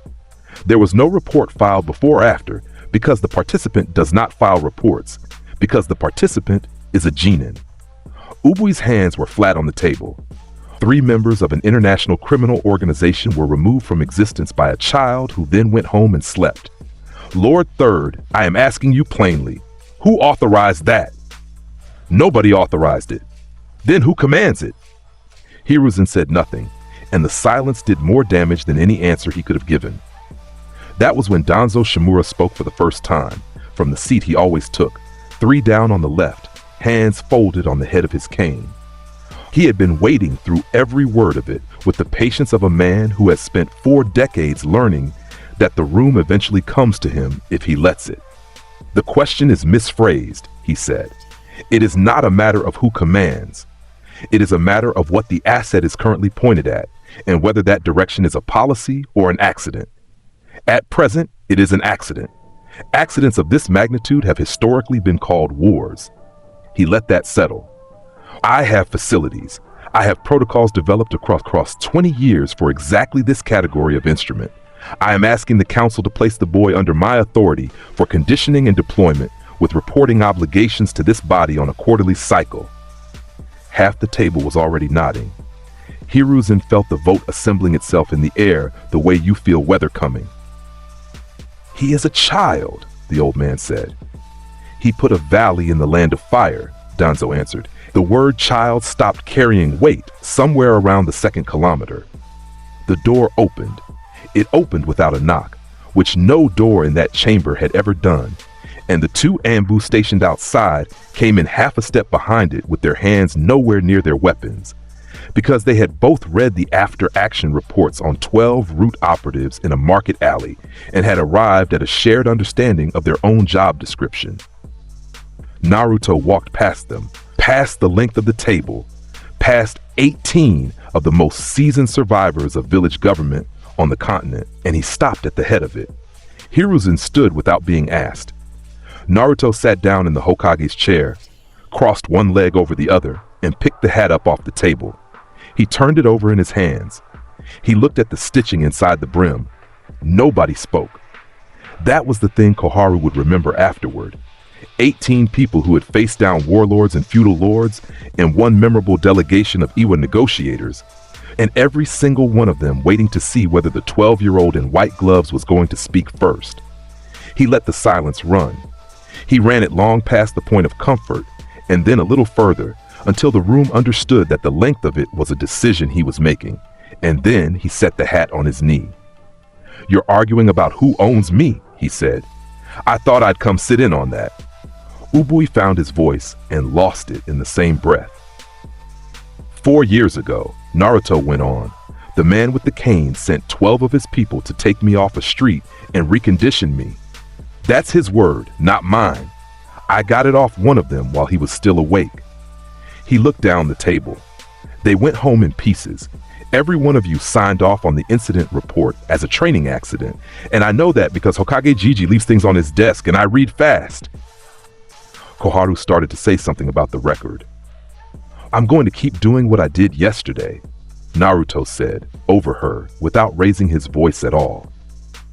"Anytime the Akatsuki or anyone shaped like them comes within walking distance of this village, I'm going to go outside and handle it, and then I'm going to come back and eat. That's the arrangement. You can decide it's useful and put a stamp on it, or you can decide it's a problem and try to do something about it." He turned the hat over again. "I genuinely enjoy the second one. It's been a slow month." Then he looked at Danzo, and he took his time doing it. "You build your army out of stolen kids," he said. "That's what happens when every grown man with a choice keeps choosing somewhere else." Danzo's hand tightened on the cane by perhaps a centimeter. It was the only movement anywhere in the room. Naruto stood up. He set the hat down on the table in front of Hiruzen, square, brim forward, the way a man returns something he was only holding to make a point, and he walked out through the doors and left them open behind him. The session adjourned 11 minutes later with nothing decided. Ubui went home and had a drink at 5 in the morning. Koharu sat with her hands in her lap for a long while after everyone else had gone. Danzo took 4 days. On the 5th night, he deployed 30. They were the finished product of 2 decades. 30 operatives with their names burned out of them, seal-tongued, emotionally scoured, capable of putting down a Jonin captain in a hallway and leaving the hallway looking like nothing had happened in it. 12 were placed in the tree line north of the Nara woods. 10 were staged in the flood channels. 8 worked the rooftops of the eastern residential blocks with wind suppression seals sewn into their soles. The kill plan had 19 contingencies, and every one of them assumed the target would be located, isolated, and engaged.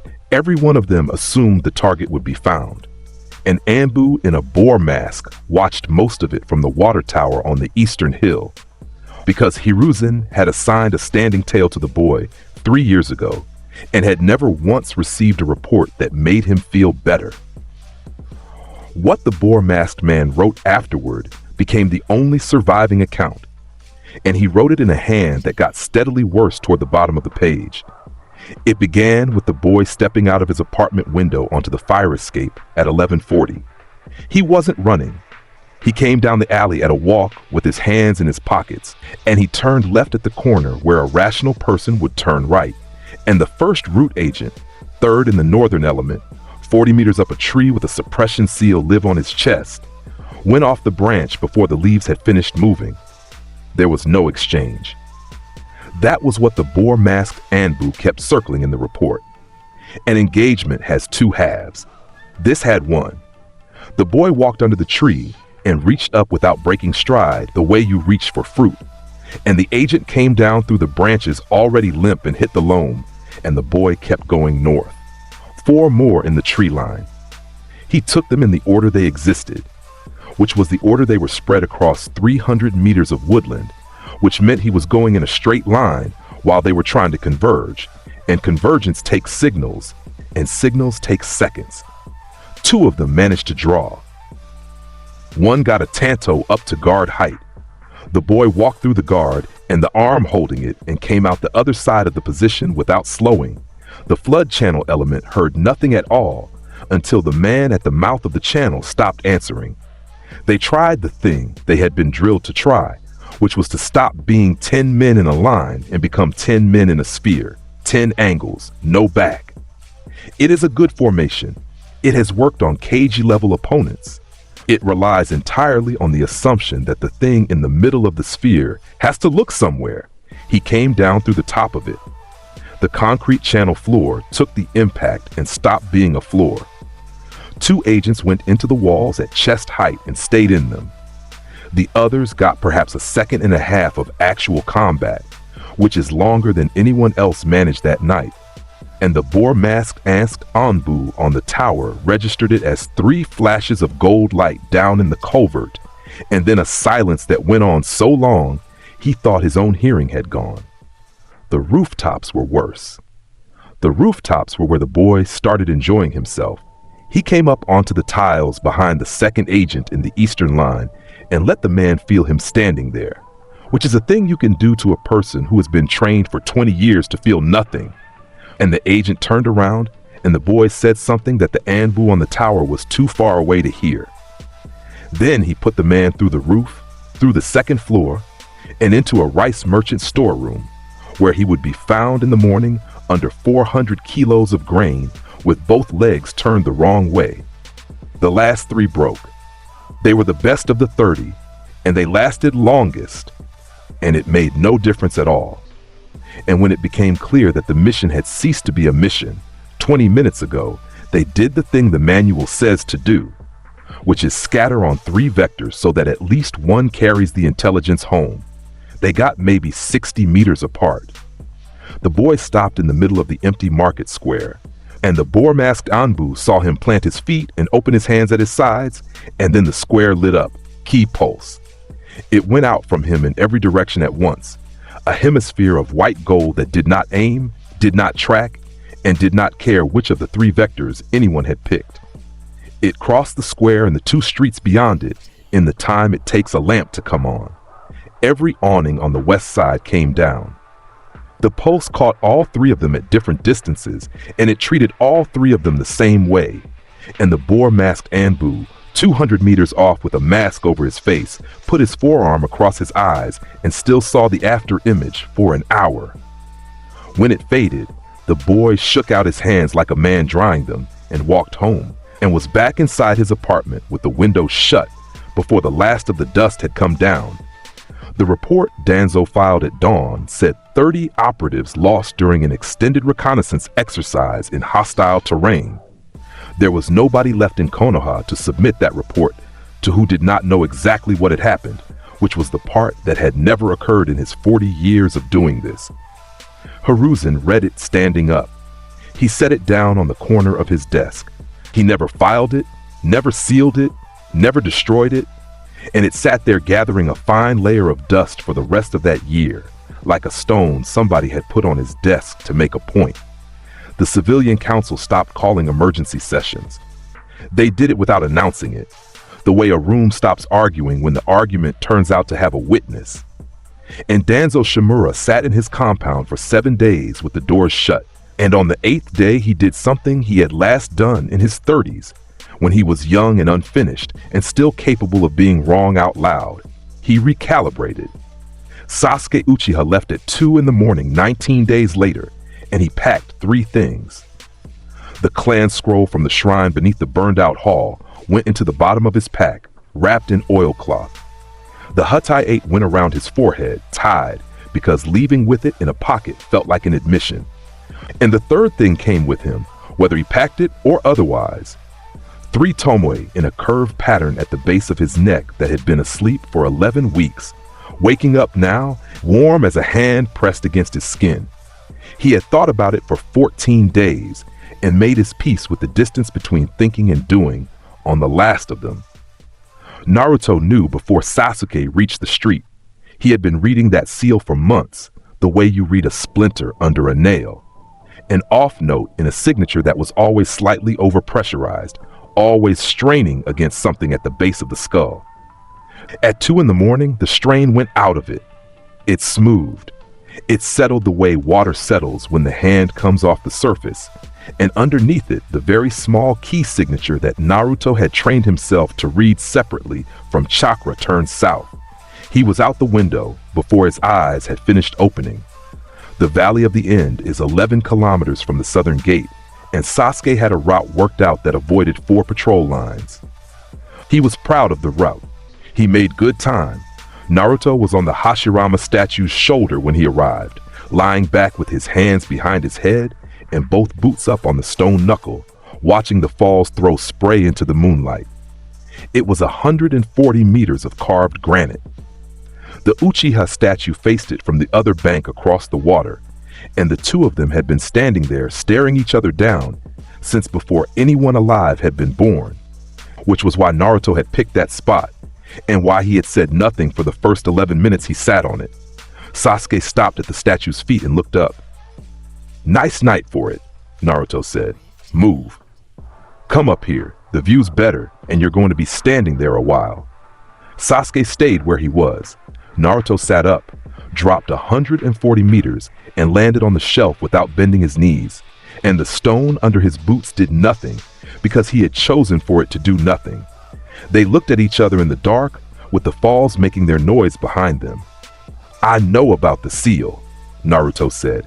"I've been listening to it since the forest. It's been talking to you for weeks, and you've been answering." Sasuke's jaw moved. "I know about the snake too. I put him in a hole 30 meters into the bedrock, and he crawled out of it and went home and started writing letters. That's who's waiting for you at the other end of this road. A guy who got up out of a crater and decided the fix was male. You don't understand. Try me. Itachi is alive." Sasuke's voice came out steadier than he expected it to, and he hated that he'd noticed. "He is out there right now, and he gets stronger every year, and everything I have, everything Kakashi has, everything in that shrine, everything this village will ever hand me, adds up to a number that isn't big enough. Orochimaru has techniques nobody else has. The curse mark is a door. I don't have 30 years to find a better one." Naruto listened to all of it. He did not interrupt, and he did not do the thing he did with everyone else, which was arrive at the end of their sentence before they got there. Sasuke was a teammate. That was a category, and categories got different versions of him, and this one got the version that stood still. "That's the dumbest decision you've ever come close to making," he said. "And I've watched you make every decision you've made since we were 12, so I'm working from a decent sample. The gap's real." Naruto's voice stayed level. "I want to be clear about that, because everyone else in your life is going to lie to you about it, and I'm going to do you the courtesy of the other thing. The gap between you and me is real, and it's large, and no amount of hours in a field closes it. That's true. You've done the math right." He tilted his head. "You've just got the wrong answer at the end of it. Orochimaru doesn't close the gap. He swaps it. You trade a gap for a cage, and the cage has his name on the deed and your face in the window. Then what am I supposed to do? Get strong the long way and be somebody's teammate while you do it. It's slower. It's also yours." Naruto shrugged.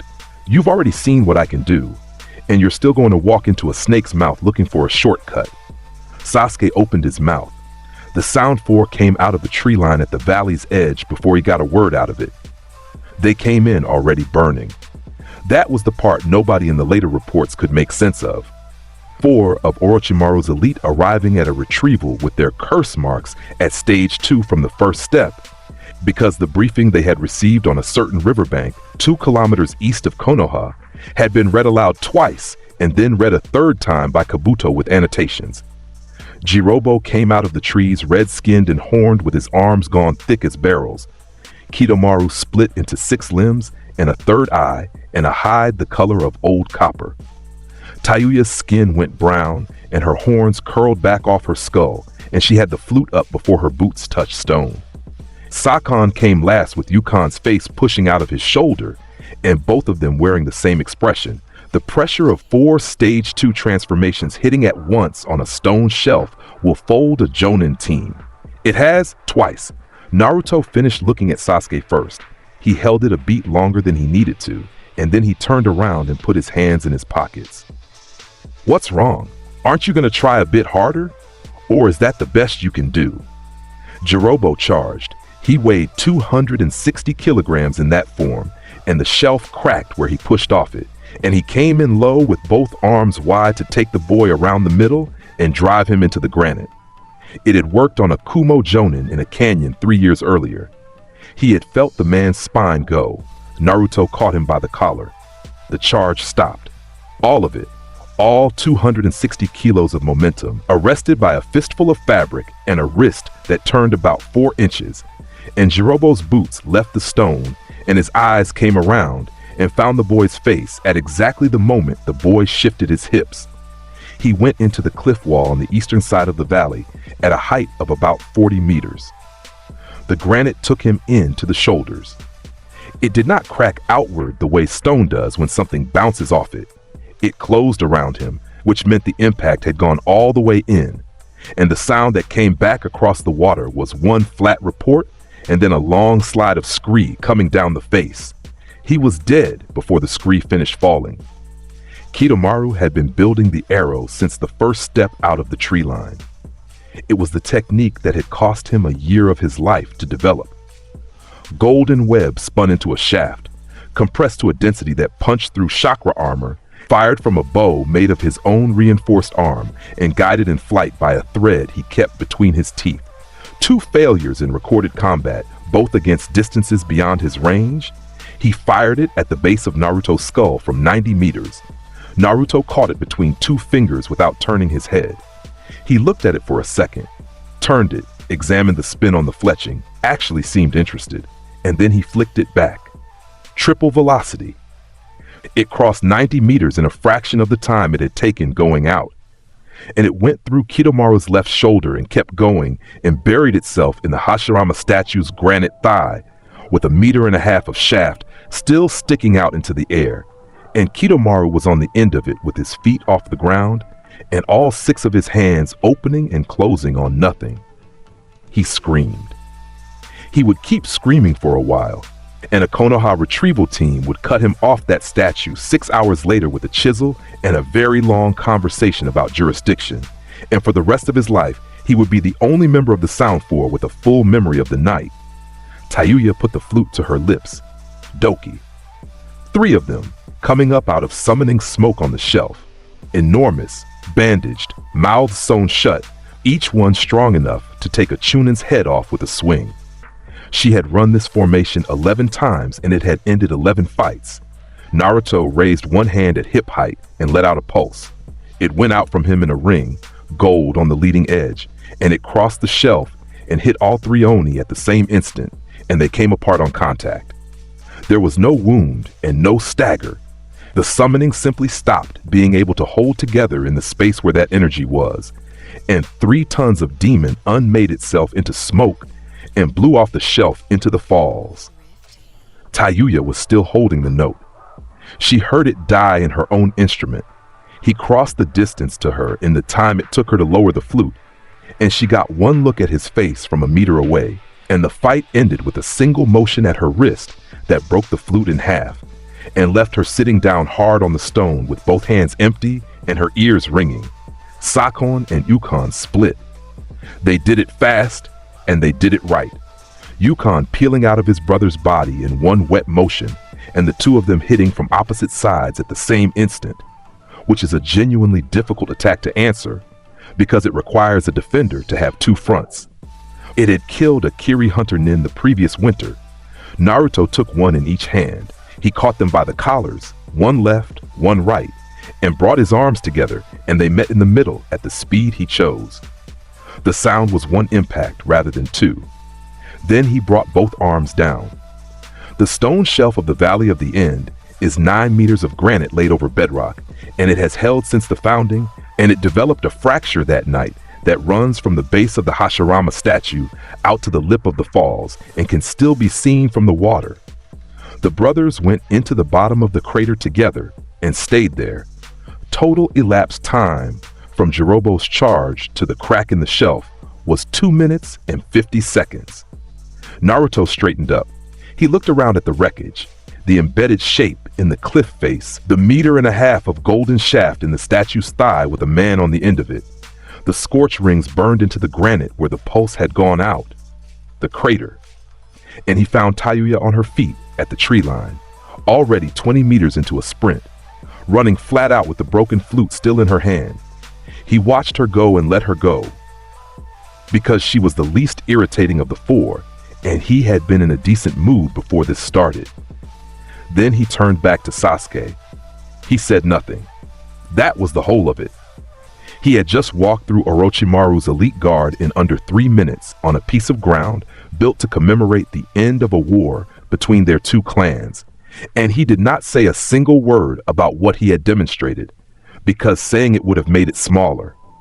He put his hands in his pockets and held Sasuke's eyes and waited. Sasuke looked at the cliff face. He looked at the pinned man. He looked at the crack in the shelf and let his eyes travel down the length of it all the way until it arrived at a pair of white boots standing in the moonlight. He thought about a number. He had built his entire life around a number, and standing there he ran it one more time. Itachi at the top, himself somewhere below, and the road between them, and the road's toll house, which was a man in a basement in the land of sound, who had sent 4 people to collect him, and had just lost 3 of them to a teammate who was still breathing through his nose. If the snake's best was this, the snake's ceiling was lower than the thing standing in front of him, and the thing standing in front of him had not gotten there by borrowing anybody's body. Sasuke's jaw set. He reached up, and his fingers found the hitai-8, and he did not untie it. He turned around and started walking north. He did not say thank you. He did not say anything at all, and Naruto watched him go the whole length of the valley floor until the tree line took him, and then went and pulled the arrow out of the statue, because leaving a man hanging off the first Hokage's leg all night seemed excessive, and dropped Kidomaru on the stone and went home. Jiraiya of the Sannin showed up at Naruto's apartment door 3 weeks after that with a mission scroll in one hand and the expression of a man who had spent 4 months finding reasons to be elsewhere. The mission was Hokage sanctioned, and it had 2 halves. Locate Tsunade Senju, the last viable candidate for a 5th Hokage that the council and Hiruzen could both stomach, and bring her home. Secondary objective, listed in the 2nd paragraph in the 3rd's handwriting, provide cover security for the search. Cover security, Naruto said, reading it. You're 12. I'm the Toad Sage. Jiraiya folded his arms and got about half of his usual volume into it. There's protocol. Naruto handed the scroll back, said they could leave after he finished his ramen, and shut the door in the man's face for 4 minutes. Jiraiya stood in the hallway of a Genin's apartment building at 9 in the morning and did some thinking about the dynamic he had walked into. The road took a week, and it took a week because Jiraiya's search method involved gambling houses, sake bars, and one horse race in a border town that he described as research and defended at length. Naruto found the whole thing agreeable. He ate his way through 4 prefectures. He won money at a card table in Tanzaku by the straightforward technique of sitting down and looking at people until they folded, which Jiraiya banned him from doing after the 2nd night. On the 4th day, Jiraiya tried to teach him sage technique. He set it up properly. He talked about nature energy for 11 minutes, about sitting still until the world came into you, about the toad oil and the balance, and the way a man who gets it wrong ends up as a statue in a swamp. He was building towards something. He had a whole second half planned. Naruto listened to all of it with his chin on his fist, thought about it for about 30 seconds, and said he already did something like that. It just ran on key instead. Jiraiya opened his mouth. He closed it again. He looked out at the road for a while and then asked whether the kid wanted dango, and that was the end of the lesson, and the beginning of a friendship that neither of them ever named. They found Tsunade in a gambling house 2 towns from the border, at a card table under a bad lamp. At the exact moment, she lost her last hand of the night. She had the look of a woman who had made her peace with ruin so long ago that ruin had started to feel like a chair she was used to. Shizune stood behind her with the pig in her arms and an expression of long-running defeat. Jiraiya sat down across from her. Tsunade looked up and said she'd known he would turn up eventually, and asked what took him. Then she looked at Naruto, who was standing at Jiraiya's shoulder with his hands in his pockets, and said she didn't know who this was. "The kid who made the trench," Jiraiya said. Tsunade's eyes came back to him and stayed there a good deal longer. She was still looking at him when the back door of the gambling house opened. Orochimaru came in the way he always came in, which was as a performance of an idea of menace. The slow entrance, the tongue, the tilt of the head. There were maybe 30 people in that room. Half of them started moving toward the front door, and the other half discovered that their legs had opinions.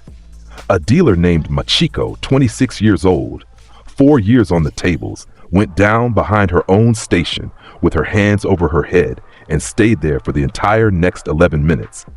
And it is her account that survives most completely because she was the only person in the building with a clear line of sight to the floor and the presence of mind to keep her eyes open. Kabuto Yakushi stepped forward first. That was his role. Forward scout, threat assessment, first exchange. He had run it 40 times and it had worked 40 times. And his chakra scalpels came up along both hands, pale blue and thin as paper, capable of severing a muscle group through a coat without breaking the skin. He went for the boy's arms because you take the arms first. Naruto killed him in 4 seconds. He stepped into the scalpels rather than away from them, and the blades went past his ribs on both sides and found nothing they could interact with. And by the time Kabuto's forward momentum had carried him another half-meter, the boy's hand was already coming across. There was a sound like a book being closed hard. Kabuto's glasses went one way and Kabuto went the other, and he came down on his hands and used them for a second to hold himself up off the floor. Then he stopped doing that too. The room went absolutely still. Machiko, behind her station, remembered the sound the dice made in the cup she was still holding because her hands would not stop shaking.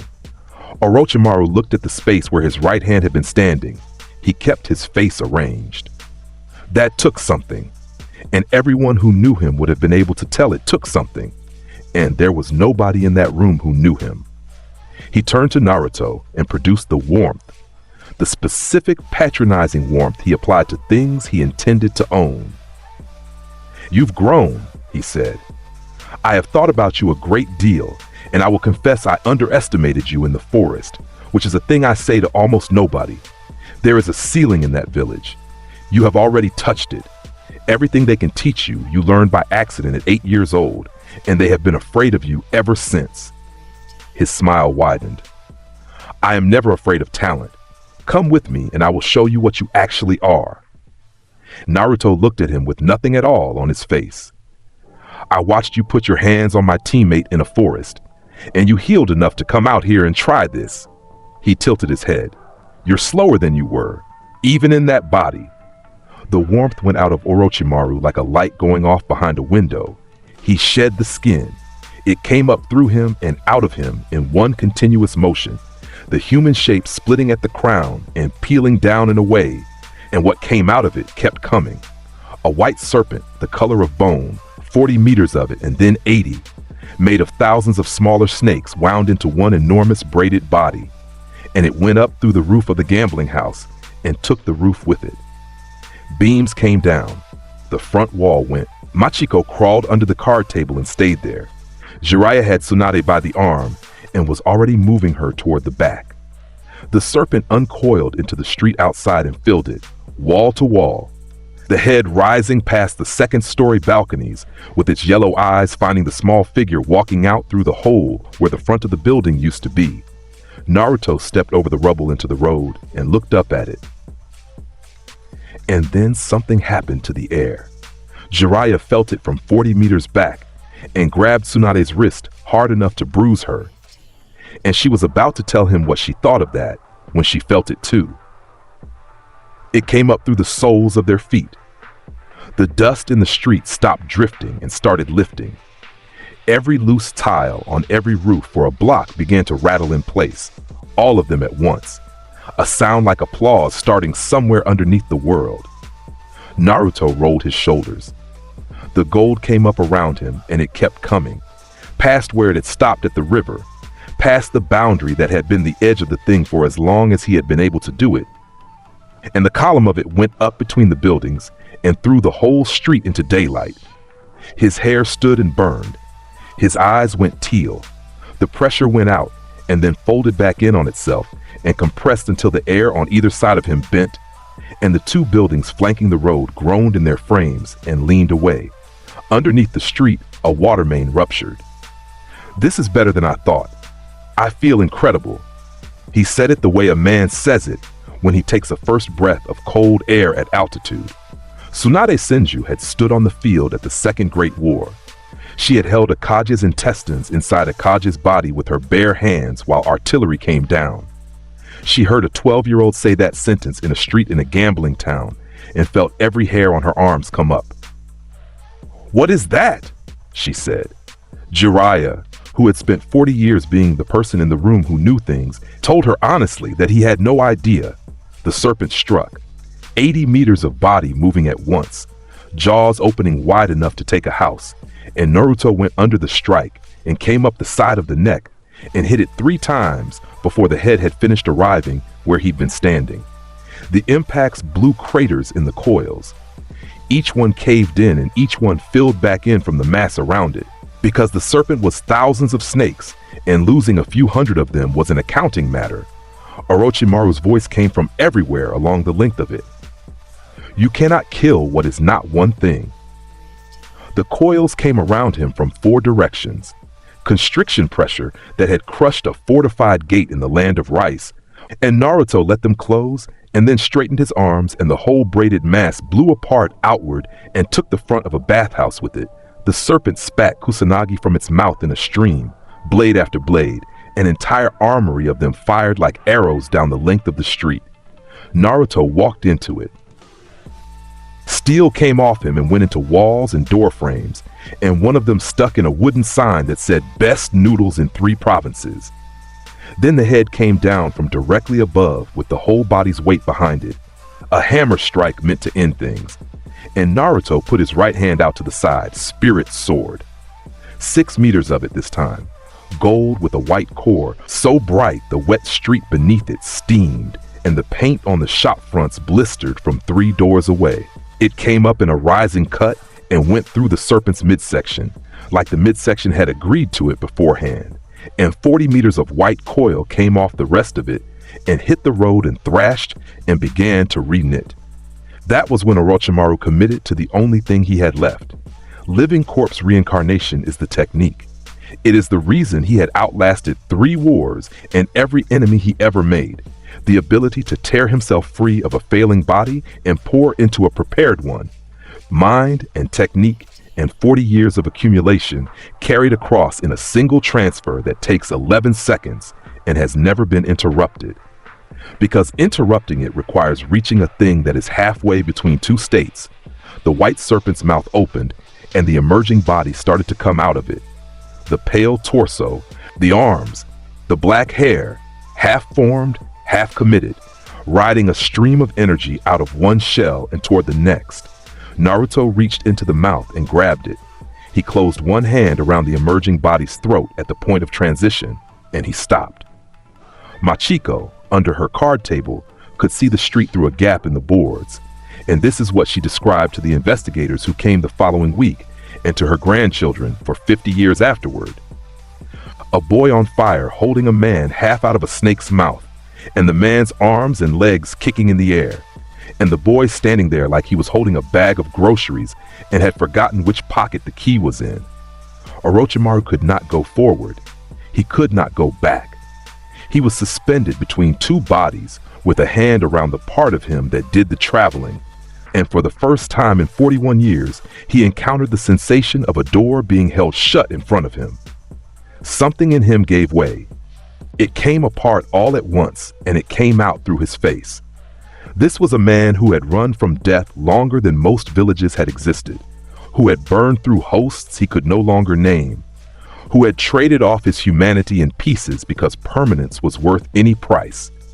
And every one of those trades had been made against a promise, and the promise was that he would always be able to keep going. He was being held. He could not keep going. And the thing holding him was a child who was smiling about it. His composure came off like wet paper.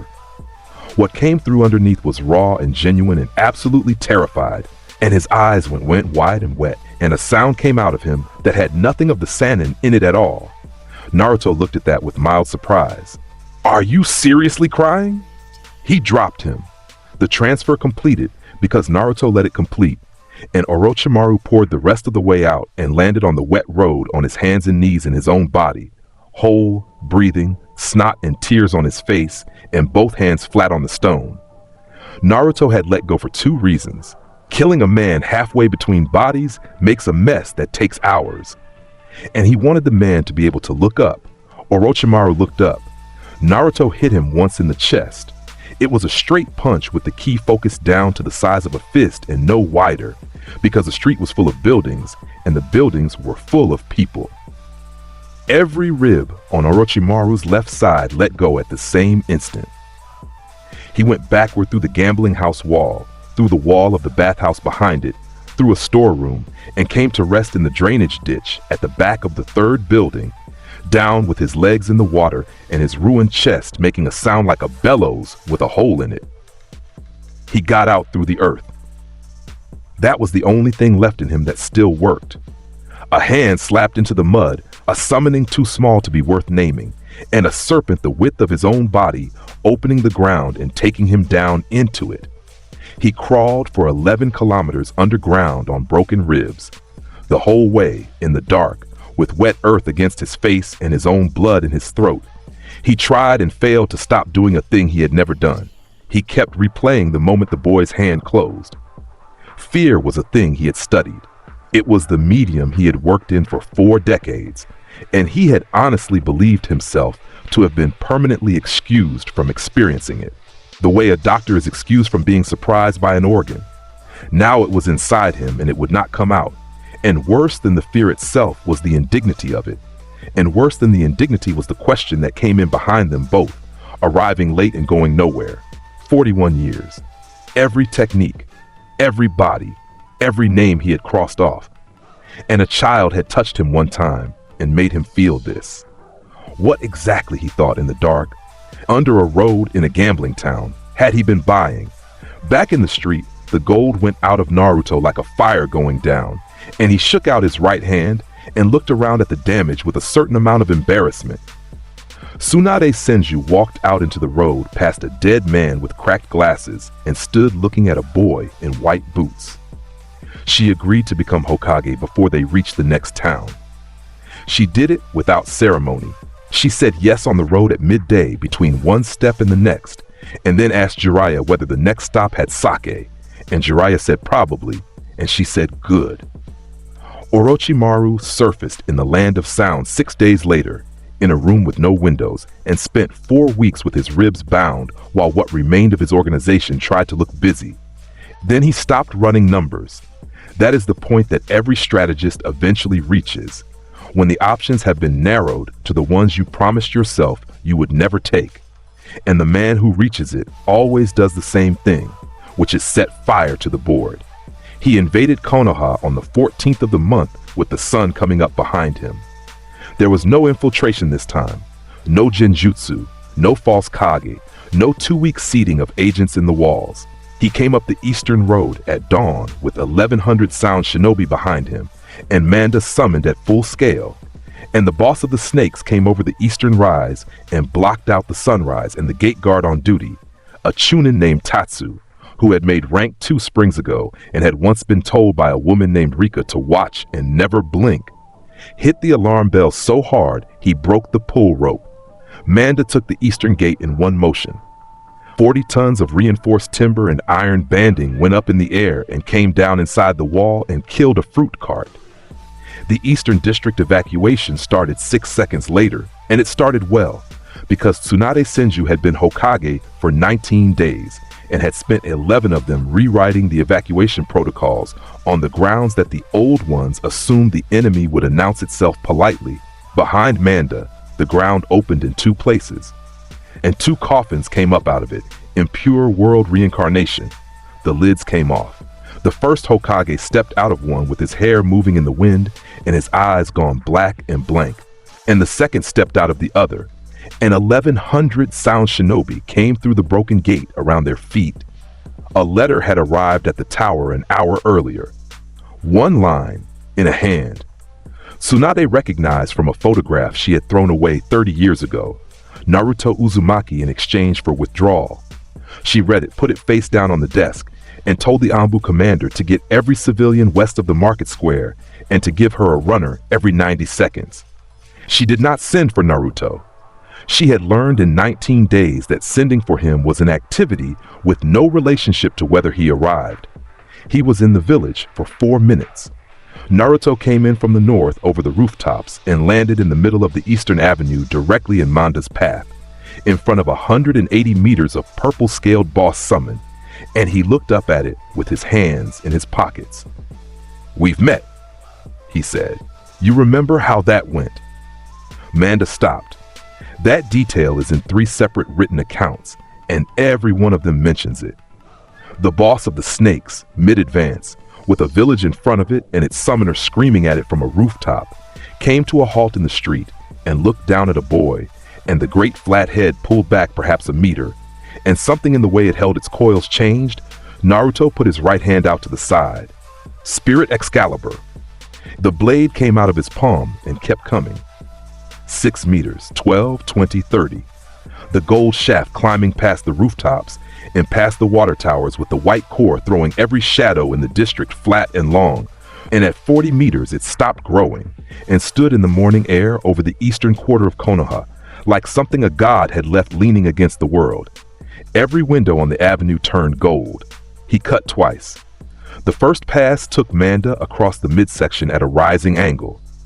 The second came down across the first before the serpent had even begun to react to being cut in half, and the boss of the snakes fell apart into 4 pieces in the middle of the street and dispersed into a bank of white smoke that rolled 2 blocks west and set every alarm ward in the residential district ringing. Manda's last thought, before the summoning released him back to his own realm, was that he had been right about this the first time, and that Orochimaru owed him considerably more than 100 sacrifices. The 2 reanimated Kaji came through the smoke. Naruto put a fist through the second Hokage's chest, which worked.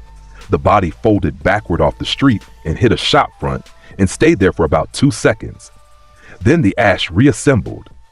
Toriyama Senju stood back up with the hole in his torso, filling in from the edges like frost on a window, and picked up his kunai and came again. Naruto watched the reconstruction happen, and he understood the problem 2 seconds into it. "Right," he said. "You 2 are somebody else's homework." He went through them rather than at them. The first wood release came up out of the avenue in a forest, and he crossed the entire district above it, roof to roof, and the trees followed him and never got closer than a meter. The second's water dragon took out a bathhouse behind him. He kept going east, and he did not stop, because the reanimations were a rope, and ropes have hands at the end of them, and he was going to go and find the hands. What followed was 3 minutes and 40 seconds that the survivors of the Sound Assault Force never managed to describe consistently. He went through the Sound Jonin the way weather goes through a market. There were ambush teams staged in 4 buildings along the eastern approach, and he cleared all 4 buildings without going inside any of them. There was a barrier squad of 6 on the roof of the tax office holding a 4-corner suppression field, and the field came down along with the office. A sound captain named Genyu Maru, who had killed a Konoha Jonin in the land of rice the previous autumn and had been dining out on it since, got one exchange, which was more than most.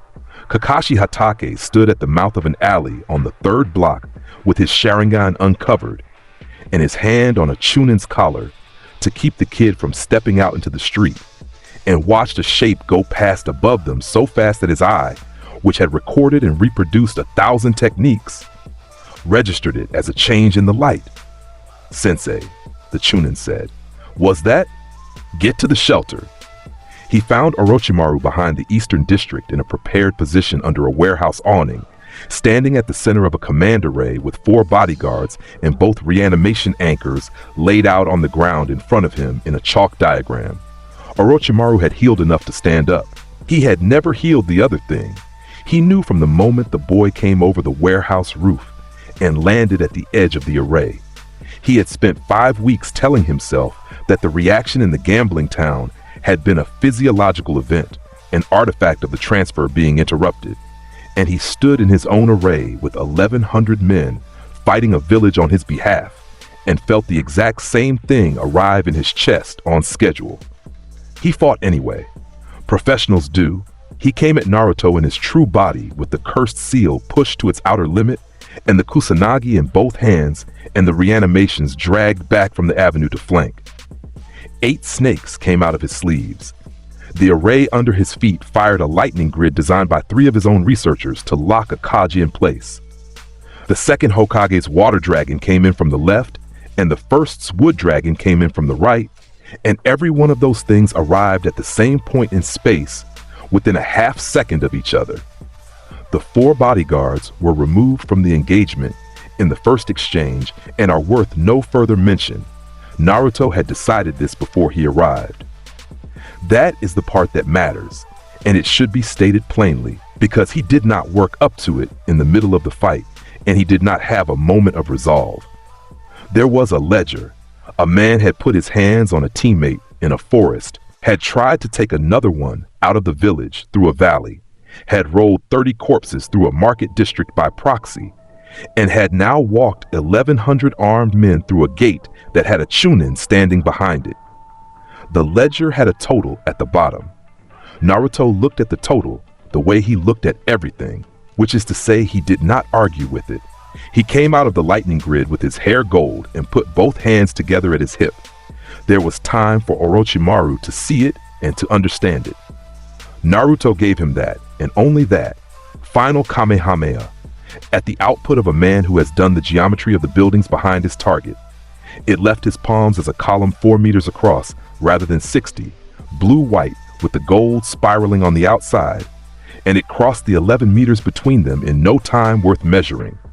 Orochimaru of the Sannin was there, and then the array was empty. There was no body afterward, and there was no screen, and the warehouse behind him lost its rear wall and its roof, and 40 meters of the empty lot beyond it turned to glass.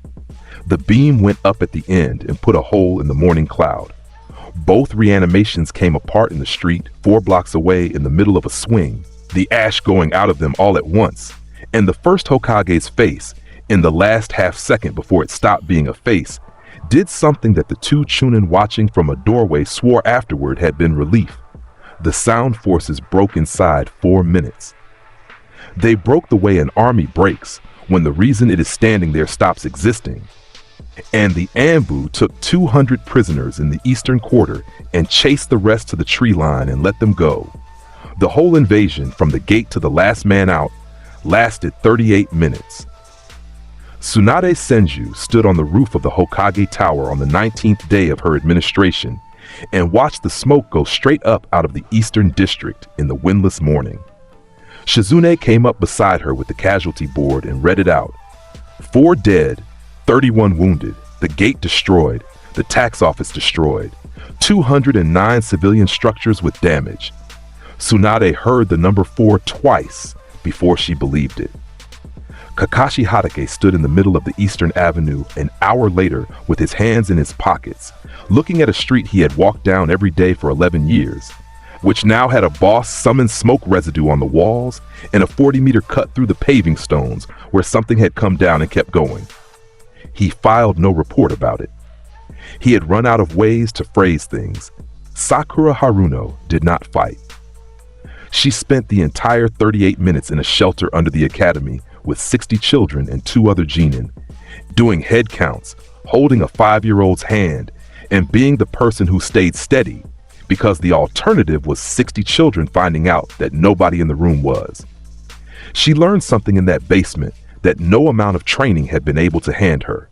She had spent a year now watching a boy she called a teammate rearrange the world, and she had understood the word teammate as a thing that meant standing next to.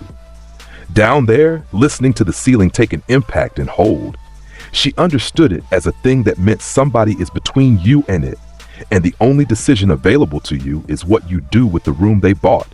She went back to the hospital that afternoon and asked for a longer shift. Tsunade would ask, 6 months later, who had frightened the girl into it, and receive a shrug for an answer. And Hiruzen Sarutobi, 70 years old, no longer the man in the chair, stood at the window of the room they had given him on the 3rd floor and allowed himself exactly 1 full minute of relief, hands on the sill, eyes closed, before the paperwork began. It was the best minute he'd had in 5 years. The report on the invasion went out through 6 intelligence networks inside 11 days, and it arrived, along with everything else, in a room with no daylight in the land of rain. Nagato read all of it. He read the River Trench survey, the arena account from Suna, the snow report, the gambling town, and now this. He read the way he did everything, which was as a man who believed that information is the only genuinely scarce commodity in the world. And at the end of it, he had a problem, which was that his information disagreed with itself. Field observers said the power was embellished.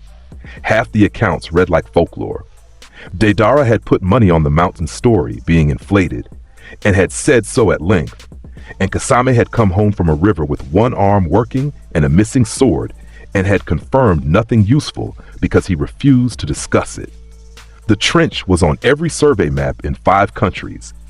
The trench did not lie, so Nagato sent 3 paths to the border, and he sent them as an assessment, with an order attached that he had never issued before, which read, "Under no circumstances is this to become an engagement." Naruto met them on the stone bridge at the eastern crossing at dawn. He was there first. He had felt them come over the ridge at 4 in the morning and had walked out to have a look, and when the 3 of them came onto the bridge, he was leaning on the rail with his forearms on the stone, watching the mist come off the water below, and he did not change his posture at all. An old ferryman named Tobe, who had run the crossing for 31 years and lived in a shack at the north end of it, was awake and watching from behind his own window. He had seen soldiers on that bridge in 2 wars. He would say afterward that what struck him was how ordinary the boy looked from behind. The Deva path spoke first. It stopped 6 meters away with the Asura and human paths flanking, and it began in the cadence of something that had rehearsed this in front of a mirror it did not have. "You have made yourself difficult to measure," it said. "That is a rare achievement, and I do you the courtesy of acknowledging it. I have come to explain something to you because you are young, and because there is a chance that you will understand it, and a chance that you will one day be the instrument of it." Naruto kept looking at the water. "The world runs on a cycle," the Deva path said. "A man loses his family and he takes up a blade. He uses that blade and creates a man who has lost a family. That man takes up a blade. This has never stopped, and it will never stop through the mechanisms available to it, because every party to it believes his own grief is the exception. Treaties fail, summits fail, balance of power fails, because balance is only the interval between corrections. Its eyes did not blink. Pain is the only universal language. A weapon of sufficient scale, used once, teaches every nation the same lesson simultaneously. Not a war, a demonstration. After it, there is peace, because there is a shared memory large enough to hold everyone in it. That is the only road. I have looked at every other one, and they are all the same road with different names on the signs. The mist moved on the water. Toby held his breath behind his window. Naruto listened to the whole thing without interrupting. When it stopped, he straightened up off the rail and turned around and looked at the Deva path for a moment. Got an answer for everything, huh? The Deva path began its follow-up. Naruto's left palm came up and fired. He did it mid-sentence, and he did it at the Ashura path, which had spent the entire speech opening its forearm panels. The mechanism inside it, unfolding one plate at a time, missile racks and a beam array coming into position under the cloak, all of it under the cover of a lecture. The key burst, crossed the bridge, and caught the Asura path in the chest at the exact instant its array came live, and the path went off the rail and out over the water and hit the river 40 meters downstream, with its own ordnance going off inside it. The detonation put a column of water 30 meters into the air and dropped what came down all over the north bank. The human path was already moving. It came in from behind Naruto with its hand out and its fingers spread for the soul extraction, the technique that pulls a mind out through the crown of the skull, which cannot be blocked and does not require accuracy beyond contact. Naruto caught it by the wrist without looking. Then he broke the wrist and continued the same motion up into the elbow and continued it again into the shoulder. 3 joints in one turn of his arm, each one going with a sound the ferryman heard from inside his shack with the window shut. He turned the rest of the way and threw the human path off the bridge after the first one. The Deva path raised both hands. Shinra Tensei, the universal push, the technique that had leveled a fortified camp of 800 in the land of grass. Gravity itself turned outward from a point. It hit Naruto, and he took one step back. He stood there in the middle of the residual force with the mist tearing around him, and the bridge's stone parapet cracking on both sides, and his coat pressed flat against him, and he looked down at his own boots. He looked at the scuff mark where the boot had slid 3 centimeters on the stone. Then he looked back up. That moved me, he said, in the tone of a man noting an interesting bit of weather. The Deva path spoke again, and there was something almost like urgency in it now, which meant that 400 kilometers away, a man in a chair had leaned forward. You are proof of my argument, it said. You are exactly the weapon I described, one being with the capacity to end all argument at once. You cannot stand there and tell me the world is safe with you in it and unsafe with me. Naruto started walking forward through the gravity. It's not about your ideology. You don't believe in anything but the sound of your own voice, and I won't let you win. He crossed the last 4 meters and put an open palm into the Deva path's chest. The path left the bridge. It cleared the rail, cleared the river, cleared 80 meters of open bank on the far side, and went into the hillside beyond it, and the hillside came down. 60,000 tons of earth and rock and 1 stand of pine slid into the river and stopped it for 11 minutes. The sound of the impact carried to the next village, where a woman hanging laundry looked up and thought there was a storm coming out of a clear sky.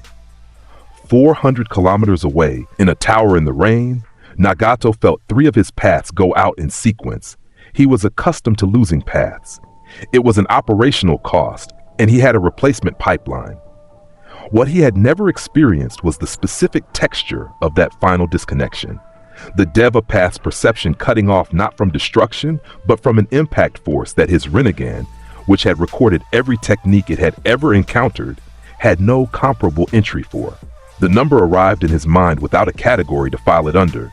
He sat very still in his chair for a long time. Konan stood behind him with her hands folded and waited, because she had learned in 20 years to wait. The assessment? She asked eventually. Nagato was silent a while longer. Withdraw Kasami from the list, he said. All direct engagement requests are suspended until further notice. Konan said nothing at all. That boy is going to be a problem, Nagato said, or he is going to be an answer. I have yet to decide which. The uncertainty in that sentence was new. He heard it in his own mouth, and it sat there in the room with them, a man whose entire architecture rested on having the correct framework, holding a framework with a hole in the middle of it shaped like a bridge over a river. Naruto walked back from the crossing with wet boots because the wave off the hillside collapse had come up over the north bank and soaked him to the shins. He stopped at the top of the rise where the road turned west, and he looked out toward the land of fire with the sun coming up behind him. He turned the argument over. That is the honest version of it, and it deserves to be recorded. He held the whole thing in his hands for a minute. The cycle, the grief, the blade, the demonstration. And he examined it from a few angles, the way you examine a tool somebody hands you at a job site, and he found it well made. Every piece of it fit. A man had built it out of things that had actually happened to him. Then Naruto put it down, because a well-made thing can still be a cage, and because he had met the man who built it and had noticed that the man was standing outside it. He kept walking, and his boots dried before he reached the gate.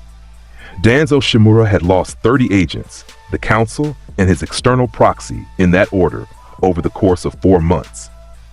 He spent the week after the invasion doing what he had done since he was 19, which was reduce a problem to its components and locate the component that could be moved. The component was never going to be the boy. He had established that at a cost of 30 lives, which he considered a price paid for information, he found the component somewhere else. They took 3 people over a period of 2 days, and they took them well, because whatever else was true of Root, they were still the best abduction unit on the continent. Tochi Ichiraku was taken from behind his own counter at closing on a Thursday, and the shop was shut, and the shutters were drawn, and the lights were off, and the only thing wrong with the picture was a single overturned stool that nobody noticed until morning.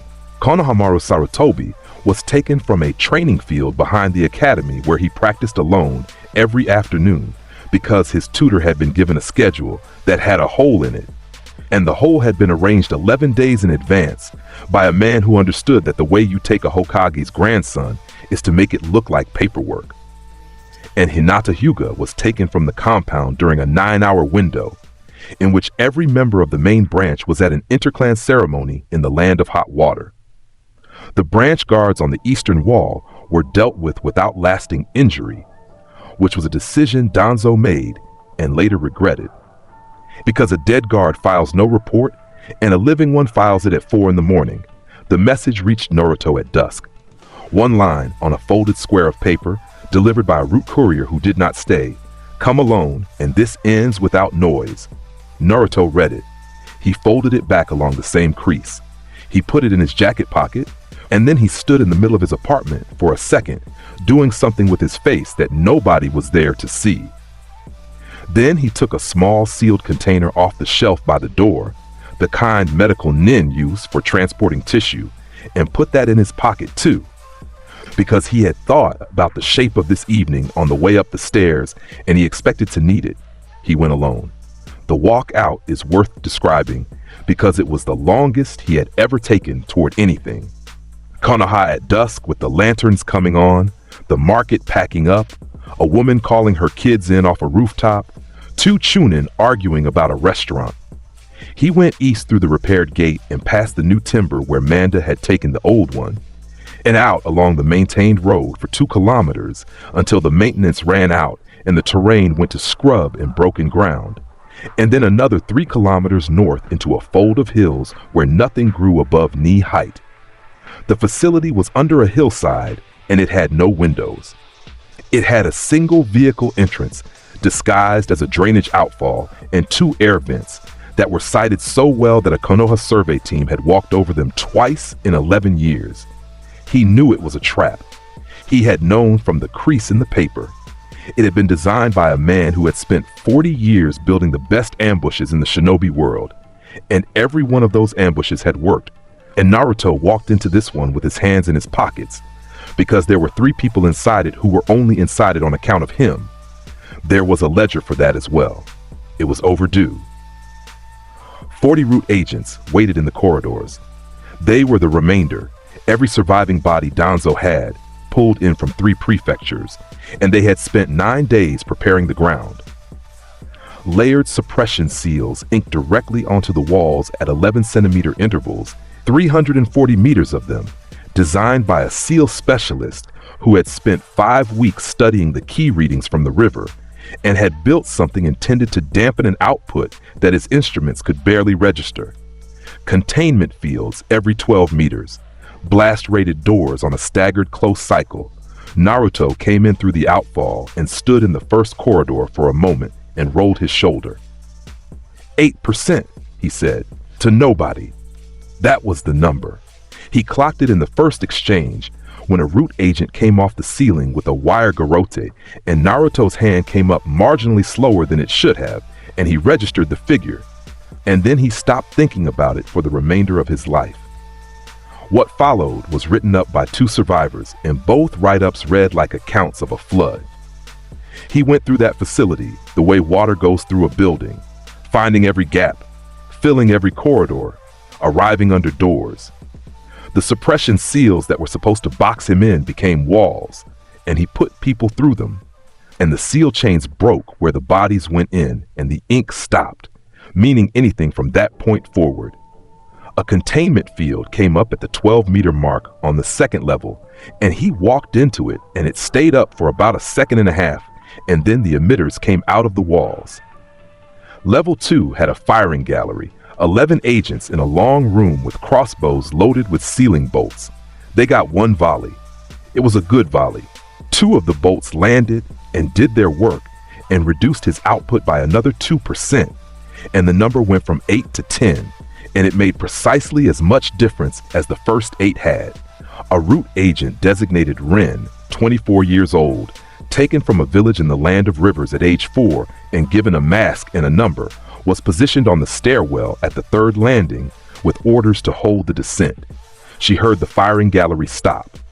She heard the sound the door on level 2 made when it came off its frame and went down the corridor sideways. And she stood in that stairwell with a tanto in her hand, and for the first time since she had been small enough to be carried, felt the specific thing that root conditioning is designed to remove. She survived. She was one of the 2 who wrote it up. Her account contains a sentence that the archivist left in over an objection. He was walking. The whole way down, he was walking. He found them on the lowest level in a holding area with 3 cells and 1 lamp. Tochi was sitting on the bench in the first one with his apron still on and a bruise on his forearm from being handled through a doorway. Konohamaru was on his feet in the second with his fists up, 11 years old, ready to fight the door. And Hinata Hyuga was standing in the third with her hands folded in front of her and her back straight. They were unharmed. Danzo had wanted a bargaining position rather than a message, and Naruto had arrived before the position could be played. Konohamaru shouted something with the word boss in it. Naruto looked at Hinata through the bars. She looked back at him, and what she showed him was steady. It should have been fear. She had been taken out of her own compound in the middle of the night by men with no faces and put in a stone room under a hill, and the fear had absolutely been there for the first 2 hours, and she had taken it and pressed it down into something else and sat on it. That is what she gave him through the bars. Her chin was up. Her hands were folded and still. He held her eyes exactly long enough to confirm it, and then he turned around. Danzo was in the corridor behind him with 12 agents at his back. The bandages were off his right arm. It ran from shoulder to wrist in pale grafted tissue, and set into that tissue in 2 rows were 11 Sharingan, all of them open, all of them turning, 11 pairs of tomoe rotating out of sync in the low light. And in his right eye socket, where the bandage had also come away, was a 12th, Shisui Uchiha's with its own pattern, holding a technique that had been used exactly once in recorded history and had never been survived. Naruto looked at the arm for a moment. A man who collects eyes because his own aren't worth looking out of. Danzo's jaw tightened and he fired. Koto Amatsukami is the ceiling of the Uchiha. It does not blind or paralyze or show you your death. It reaches into a mind and rewrites the reason for a decision, and the subject walks away believing every rewritten thought is his own. And there is no counter because there is nothing to detect.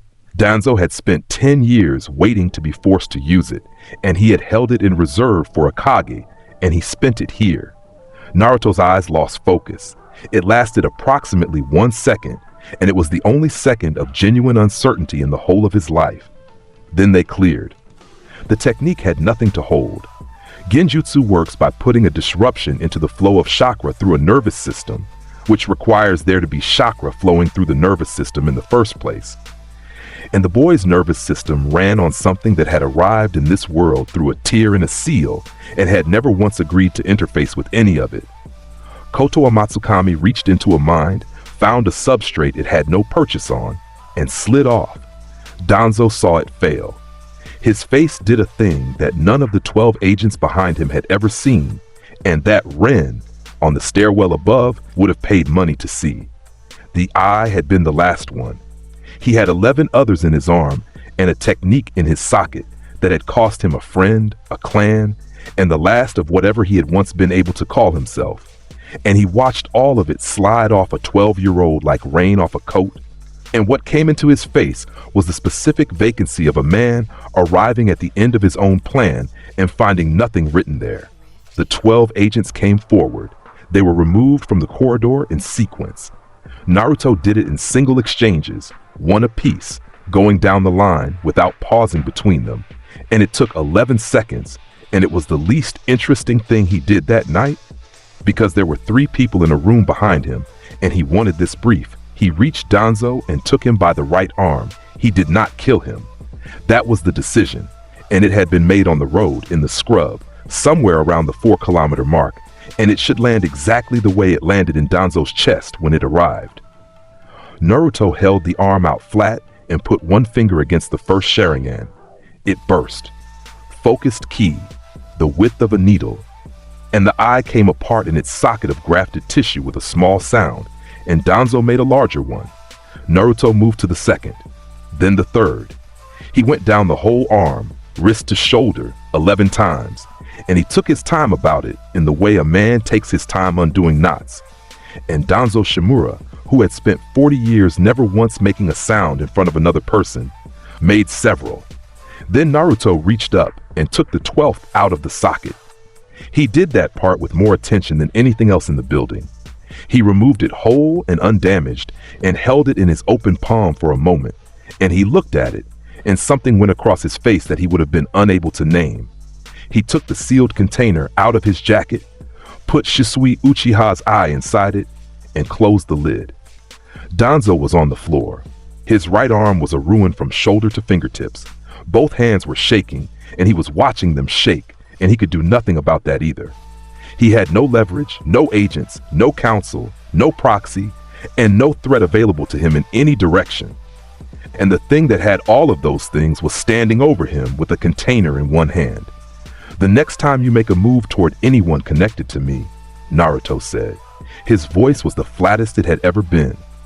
There was no arrogance in it anywhere. It was the voice of somebody reading out a measurement. "I won't stop at the arm." He turned around and opened the 3 cells. Konohamaru came out first and hit him in the legs at a run and said the word boss 6 times in a row without breathing. Tochi came out second and put a hand on the boy's shoulder and said his name, which was the only thing the old man ever needed to say to him.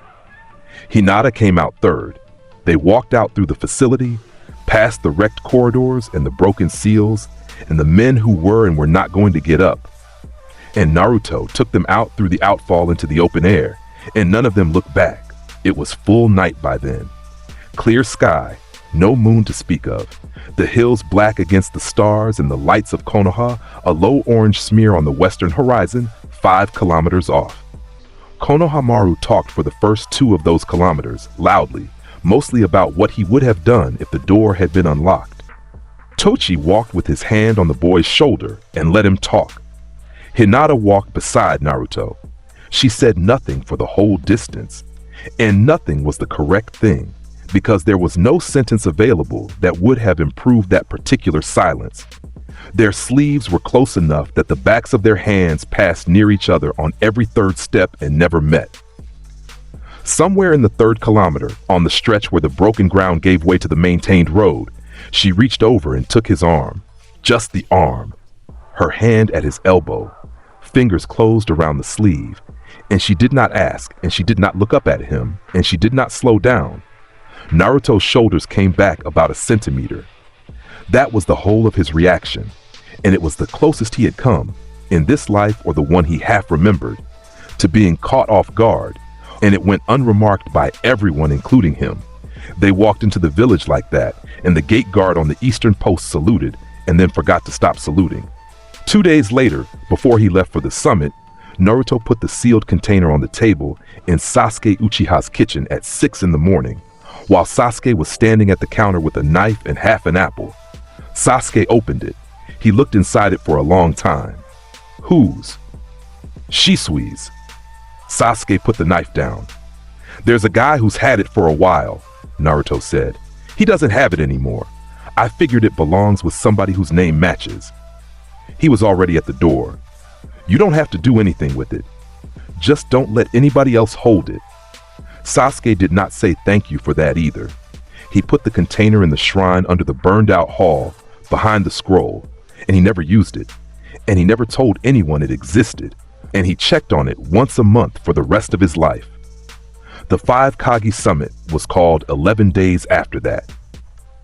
It happened 3 months and change after the river, which is roughly 2 years earlier than anything of the kind should have been possible, and it happened because 5 intelligence services had spent the season trying to reconcile the same 11 reports, and had all arrived at the same shape, and had all found that shape unacceptable to hold alone. The alternative to a summit was one Kage acting unilaterally, and every one of them knew which one it would be, and every one of them knew how that would go. The Raikage demanded it. The Tsuchikage endorsed the demand within a day.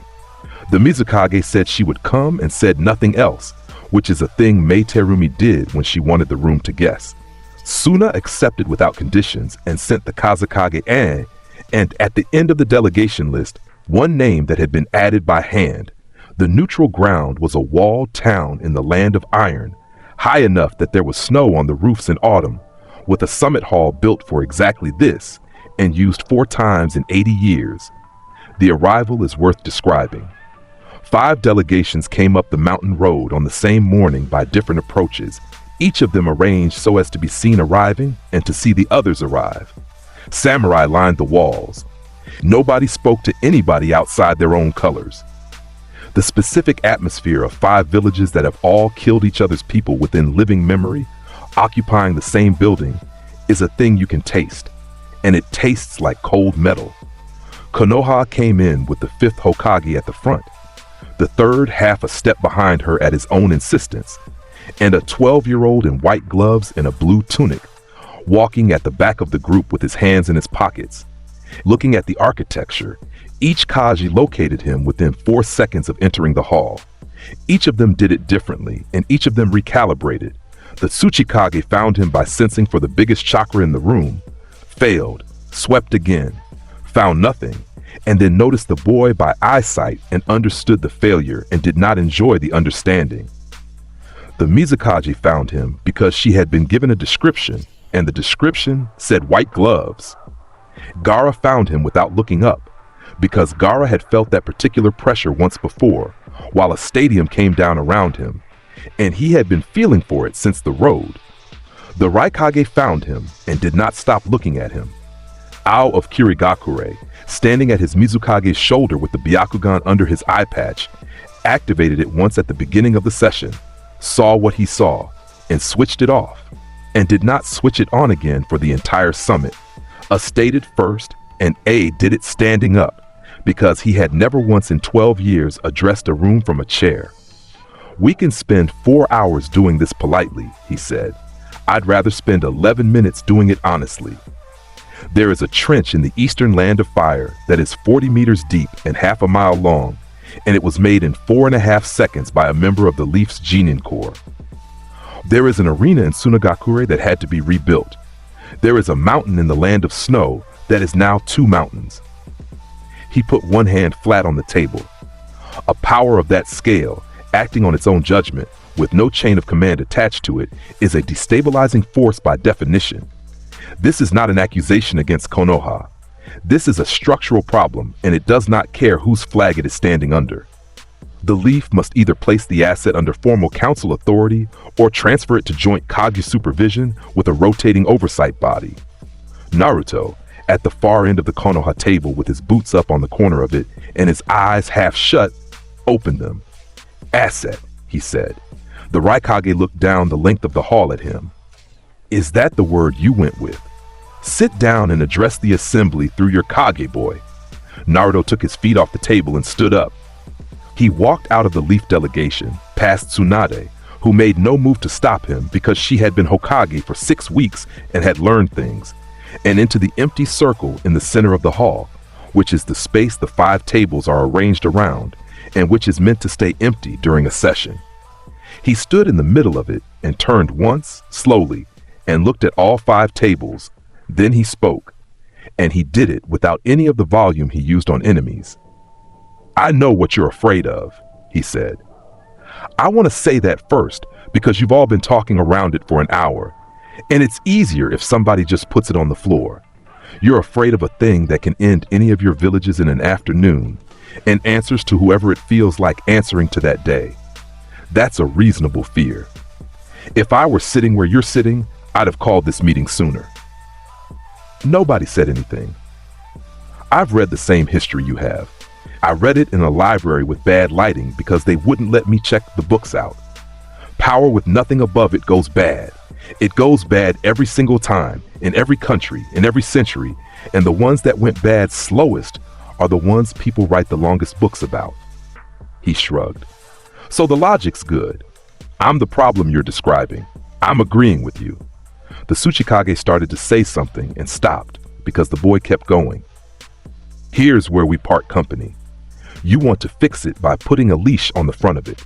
That's the only tool any of you have ever had, and I understand why you're reaching for it.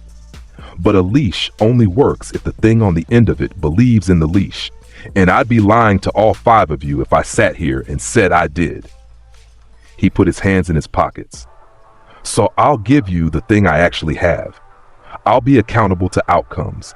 I protect the people of my village. I handle what comes at them with whatever it takes. And I'll go on doing that, whether this room writes it down or otherwise. And if you want a piece of paper that says the framework controls it, write the paper.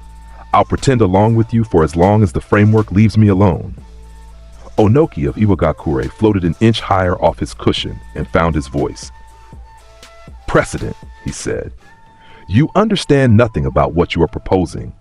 A world has rules because every unbound force that ever existed eventually made the same argument you are making, in the same tone, and every one of them believed it.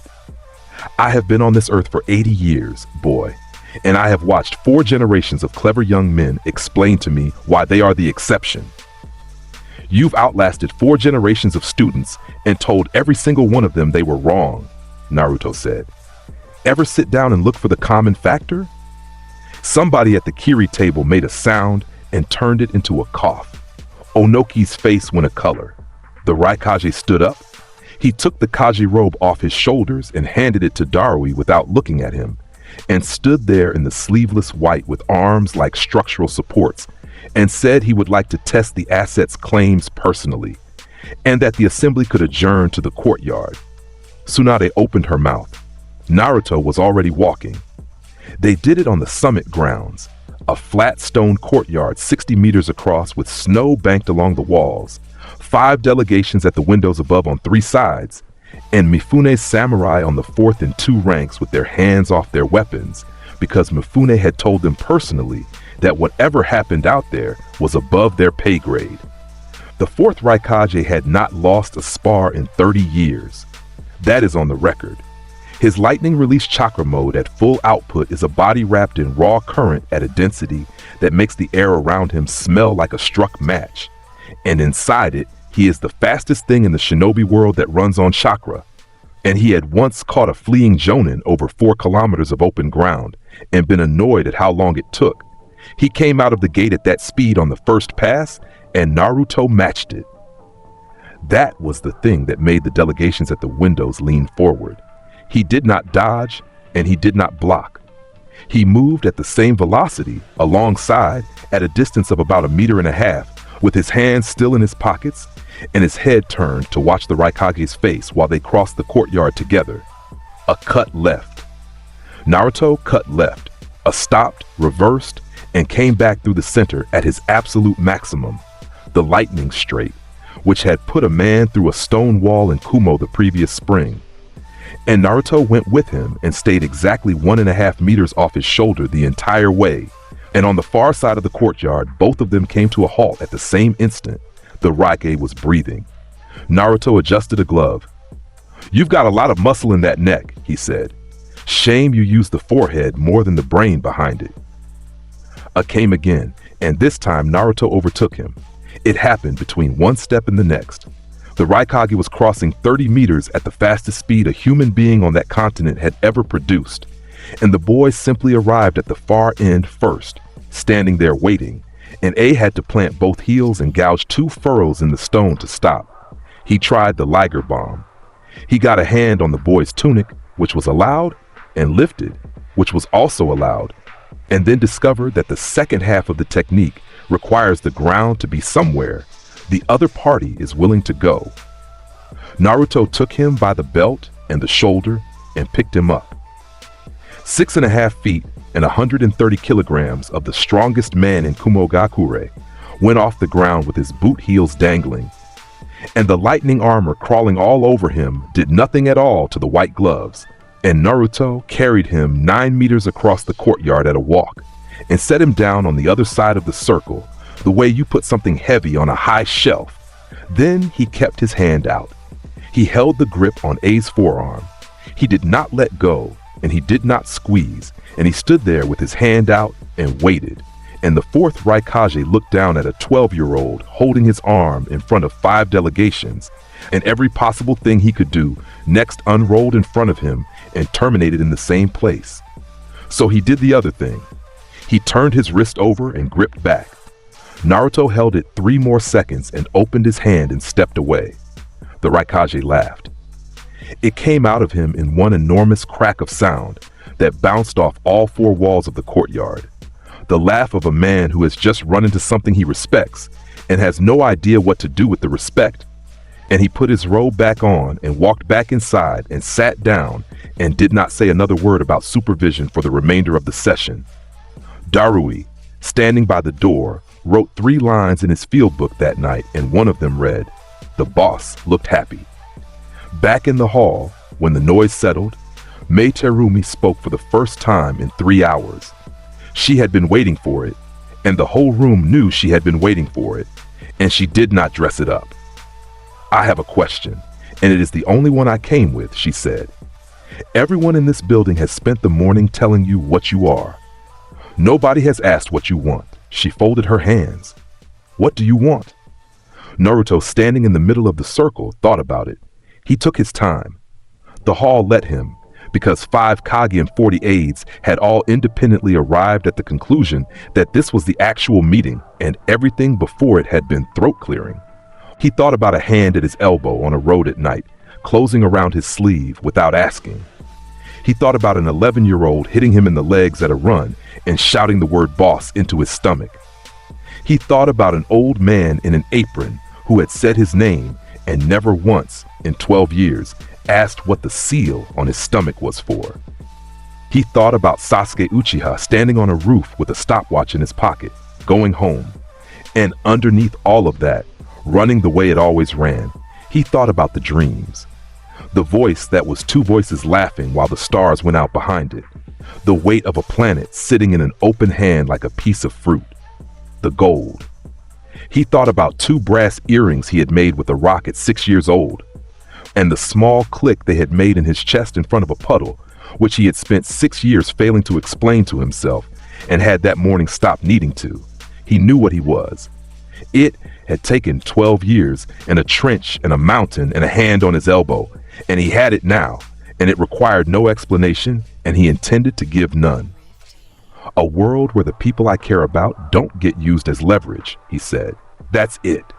That's the whole list." Nobody in that room said anything. The Tsuchikage looked at the table. The Raikage looked at the boy. Tsunade Senju put her chin in her hand and looked at the ceiling for a second in a way that Shizune would ask her about later and receive no answer to. At the end of the Suna table, Gaara of the desert lifted his head. There was something on his face that had been absent from it since he was 6 years old. The expression of a person hearing a sentence he had been trying and failing to build for a year and a half, arriving fully assembled out of somebody else's mouth. He looked at Naruto for a long moment. Then he nodded, once. The summit ended at 4 in the afternoon and produced no resolution, no framework, no joint oversight body, and no treaty. What it produced instead was an understanding, which is a different thing and lasts considerably longer, and which was recorded in 5 separate sets of minutes in 5 separate ways and amounted in all 5 to the same paragraph. Konoha's asset would remain Konoha's. It would be addressed as a person rather than an inventory item. And in the event that any village found itself with a problem of a size that had no other answer, there existed one number in the world that could be called, and everyone at that table now knew the number's name and had shaken its hand or watched it be shaken. The delegations went down the mountain the next morning by 5 different roads. Naruto walked out early, before the leaf column formed up, and went up the slope behind the walled town to a bald hill with a single dead pine on it, and stood there with the wind coming across from the north. Below him, the town was waking up. Smoke off the chimneys, snow being shoveled off a roof, the Kumo delegation's horses being brought out into the street.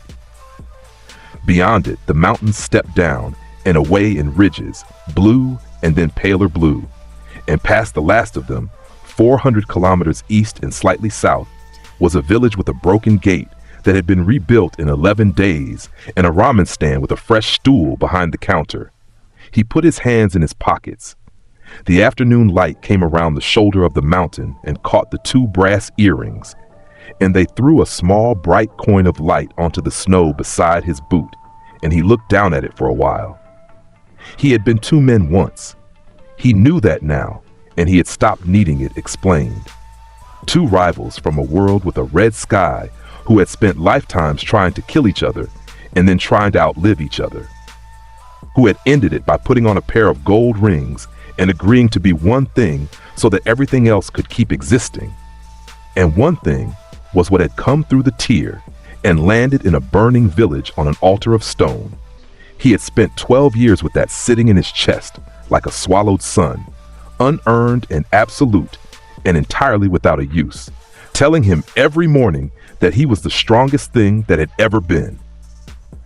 The thing neither of those men had ever managed to work out in either of their lives was what the strength was actually for.